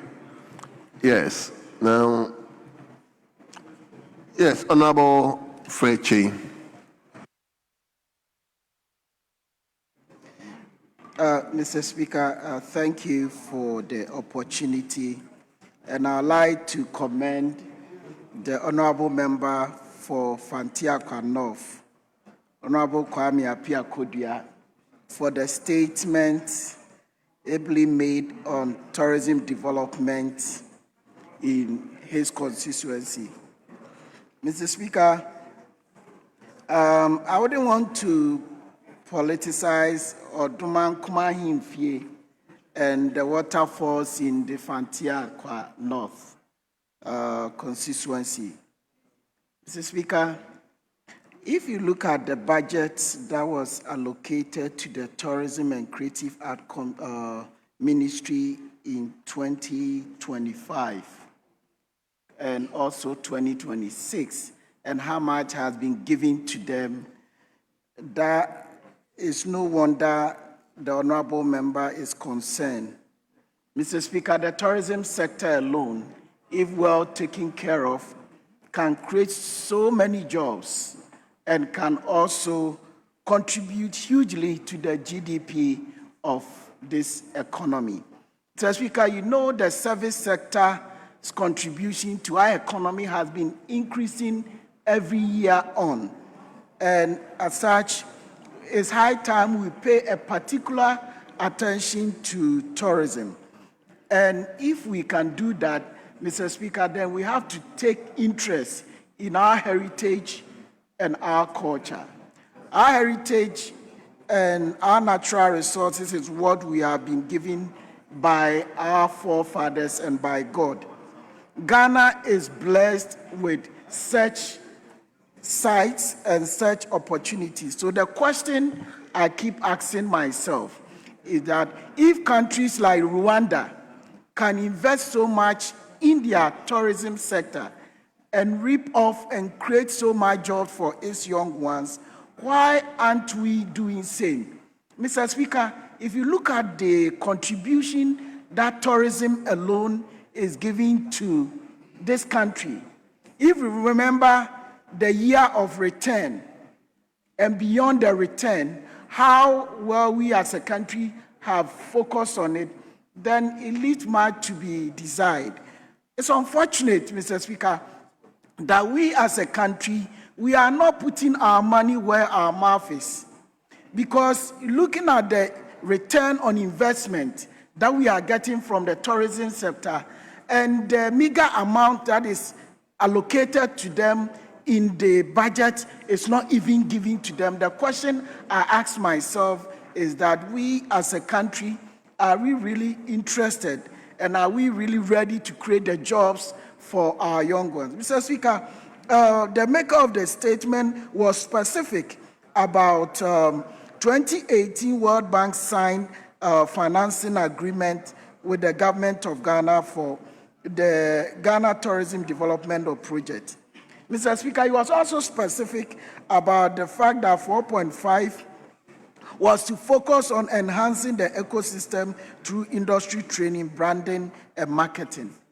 Mr. Speaker, whilst I'm appreciating the honorable member for this statement, I think it's high time that this August House, this hollow chamber, takes special interest in the Ministry of Tourism and Creative Arts. Mr. Speaker, if you are to visit our sites, our museums, cultural center, recently the Committee for Chieftaincy, Culture and Religious Affairs visited Kumasi Cultural Center. Mr. Speaker, it was an eyesore. If you are to visit our museums right now, Mr. Speaker, not much to be desired of. If you are to visit our forts, not much to be desired of. So no wonder that Odumankuma Himfie and waterfalls at Fantiakwa is not being paid attention or given the necessary attention. So, Mr. Speaker, I would like to encourage this hollow chamber that we should put more emphasis and we should encourage the government to invest so much and enough in this sector so that we can create more jobs and we can also increase our the economy and create enough so that our young ones will be able to support our national development. Mr. Speaker, with these few words, I thank you. Thank you. Now let's move to Ayawaso East. Yes, Mr. Speaker. Okay. Yeah. Mr. Speaker, thank you for giving me the opportunity. And also want to thank our colleague for generating this insightful statement. Mr. Speaker, it is clear that Ghana has a huge potential when it comes to tourism. But I think that the country is more interested in the traditional income generating areas, the cocoa, the gold, the diamonds, whilst we have a huge potential. Can you imagine that we could only generate 6.2% of our GDP from tourism last year. How? When we have all these huge tourism potentials across this country. A country that celebrates more than 100 festivals in a year. Every community has its festival. But how are we branding those festivals to attract people? Last year, I think we had about 1.3 million arrivals in terms of tourists. But we could generate more. And when we say tourism, we only look at the outside. How are we encouraging people within our own country to move from one place to another? I think that when we were kids, when we were in school, tourism was more attractive than what is happening today. I remember when we were in school, we went on excursions, going to see other places. But today, how many even people move from place to place to look at what is around our own country? People think that when you are going on holidays, you should either be London or Dubai or whatever. When we have very interesting places, like a place I went and I was surprised we have a nice place like that, like Blue Diamonds, around the central region. And other places that you go to, and they are very interesting places that you don't need to go outside to go and enjoy yourself. When I talk about festivals, look at festivals like the Damba festivals, like the Kwantriukasia and all those things. Even when actually where we catch live animals, where in the world do we catch live animals? People go and catch live animals. This is something when it is propagated well, we can attract a lot of people to country. And maybe when we even come to locally, I always want to make reference to Isaiah Sunima. We have the Kashika on the Salah Day. What is that? Kashika, shake and dance. They are shaking and dancing and going around. That is Kashika.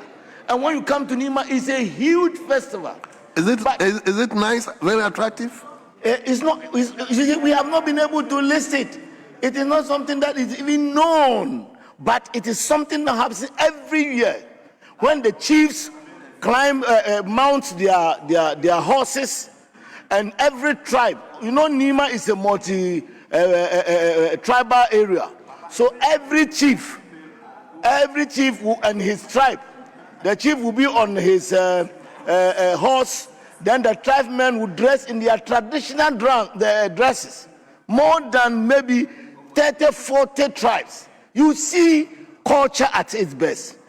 And I always want to encourage people, when they want to enjoy Salah, to come to Nima to see shake and dance. Men and women shaking and dancing and going around. You understand? So it is an interesting thing, and I expect that we should encourage people. We should encourage people to go around, see these things.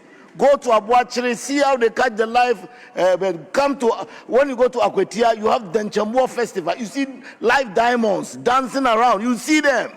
These are things we should propagate by ourselves as a country. And I think that when we do that, we increase internal tourism, internal income, we generate more money, we attract more foreigners, and this will increase our distance. Mr. Speaker, I thank you very much for the opportunity. Thank you. I think shake and dance, when it gets there, you should inform members. Mr. Speaker, definitely I will throw an open invitation to everybody here. Wonderful. Yes, Honorable Frank, FEA. Speaker, let me thank you for the opportunity. And then, after such a wonderful delivery by my senior, I only rise to draw attention to the numerous tourist potentials in my constituency. Indeed, whilst doing that, I wish to thank the member for Fantiakwa North. Honorable members, you see, somebody is advertising his constituency, but everybody is taking it to his or her constituency. Yes. Now he's talking about Afejeto. Speaker, it is only when we do 1 + 1 that we can get 2. And indeed, honestly, Mr. Speaker, tourism is potentials and then contributions to this economy, we all know. From the economic aspects, right to the environmental sustainability, to job creation and everything, they are so important. Mr. Speaker, I particularly wish to say that if you review some documents, as at 2024, Ghana made about 5 billion Ghana cedis from this particular sector. And then we are patting ourselves at the back. Meanwhile, in the same year, the United States was able to rake in about $3 trillion from this sector. This clearly shows that much as we have reason to celebrate, we still have a lot of room to improve.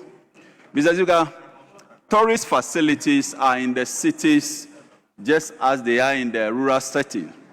And I pray that even as we make conscious effort to develop, especially those in the cities, we must not neglect those at the rural settings. This is because youth unemployment, rural-urban migration is also directly connected to the extent to which we are able to maintain the ecological integrity of our surrounding. Mr. Speaker, it is estimated that close to about 300,000 of our youth migrate each year from the rural setting to the city centers. What it means is that this will have a cascading effect on urban housing, a cascading effect on traffic jam on our road, of course, a cascading effect on unemployment in the cities. And so if we can make conscious efforts, Mr. Speaker, to develop tourist facilities in the rural areas, what it means is we will not have problem with housing. We'll have many of our youth engaged in meaningful sources of livelihood in the hinterlands. We will retain them at the village setting. We will cut down overpopulation in the city centers, and indeed we'll put money right in the pockets of our people and make standard of living extremely appreciable. Mr. Speaker, it is also very important for us to know that even as the House prepares to go on recess, our health is important. Dead people do not have ambition.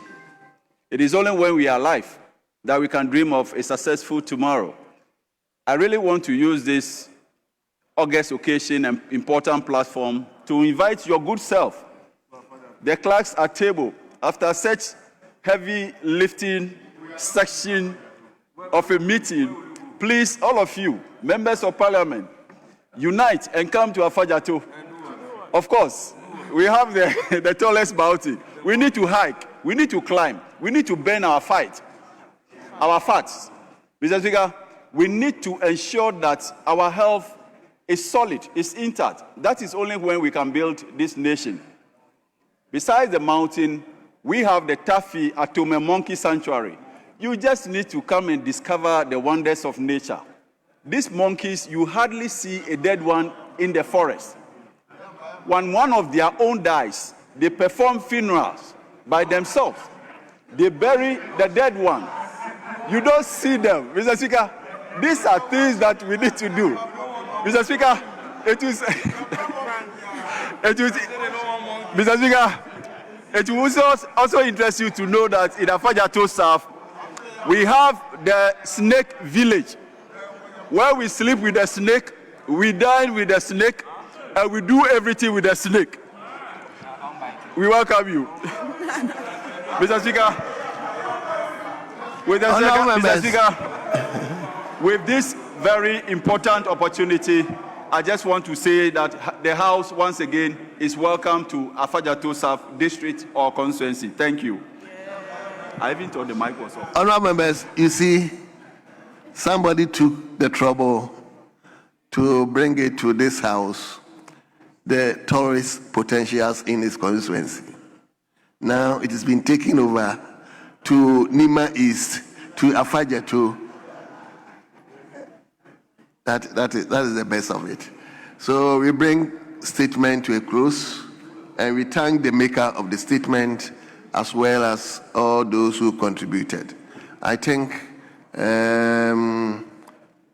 honorable member for Ayawaso East and honorable member for Afajeto South, as well as the maker of the statement. I hope you should make members know exactly when the tourist period are ripe for members to actually take part in this. Shake and dance, eh? Okay, thank you very much. Thank you very much so much. So, honorable leadership. Thank you, Mr. Speaker. Mr. Speaker, I think we've exhausted the business for today. And since we've done under 5 hours, I will pray to move a motion that we adjourn the House. But have we, excuse me, have we done the laying? Yes. You did it in my absence. Yeah. What's that? We haven't. There's a minister there. There's a minister there.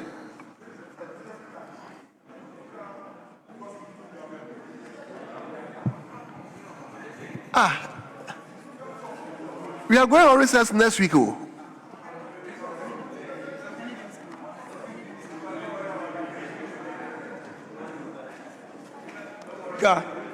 Tomorrow is the media review, the budget. So But I thought we could just lay the 7.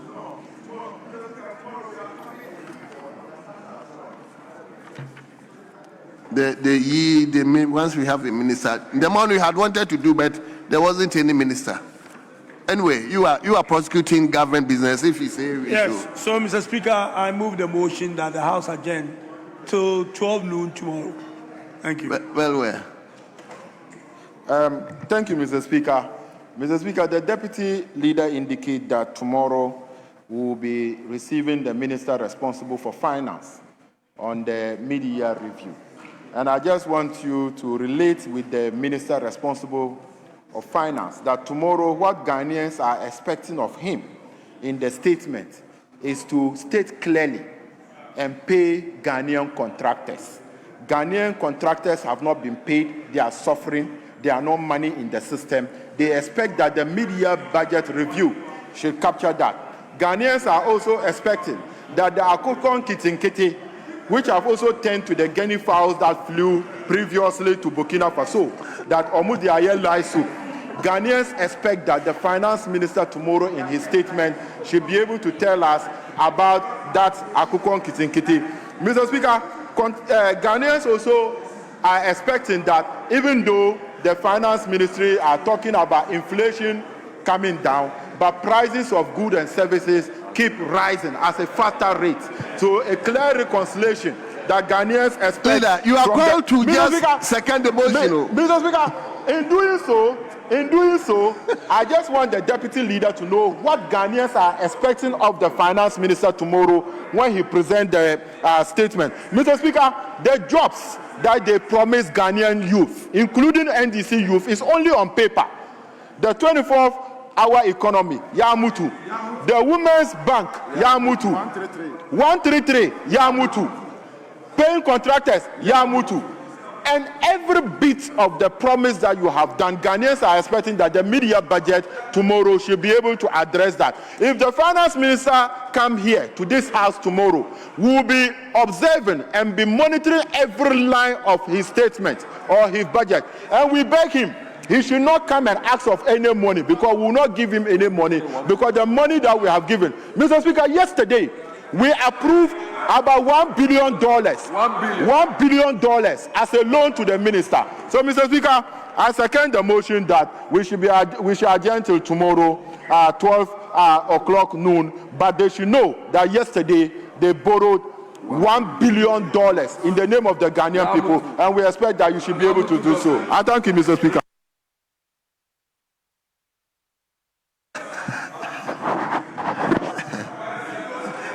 Honourable members, you want to speak? No. Mr. Speaker.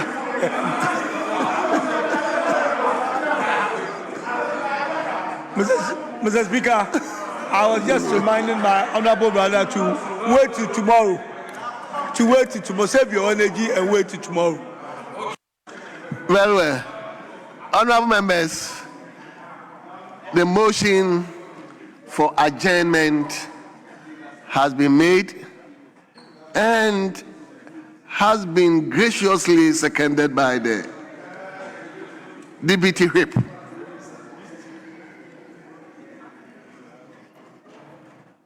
So the question is, all those in favor that this Honorable House adjourn to tomorrow 12 noon, say aye.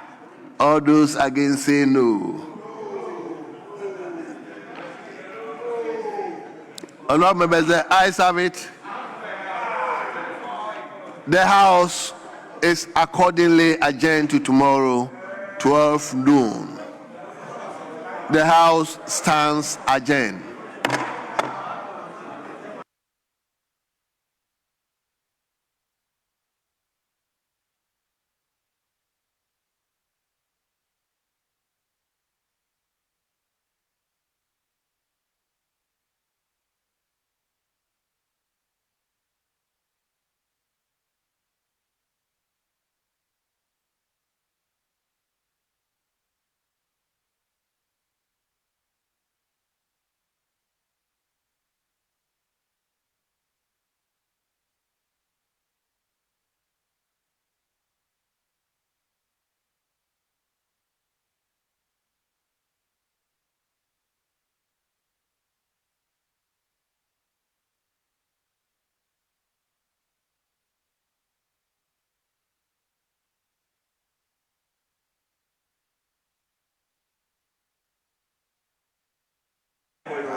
The last one.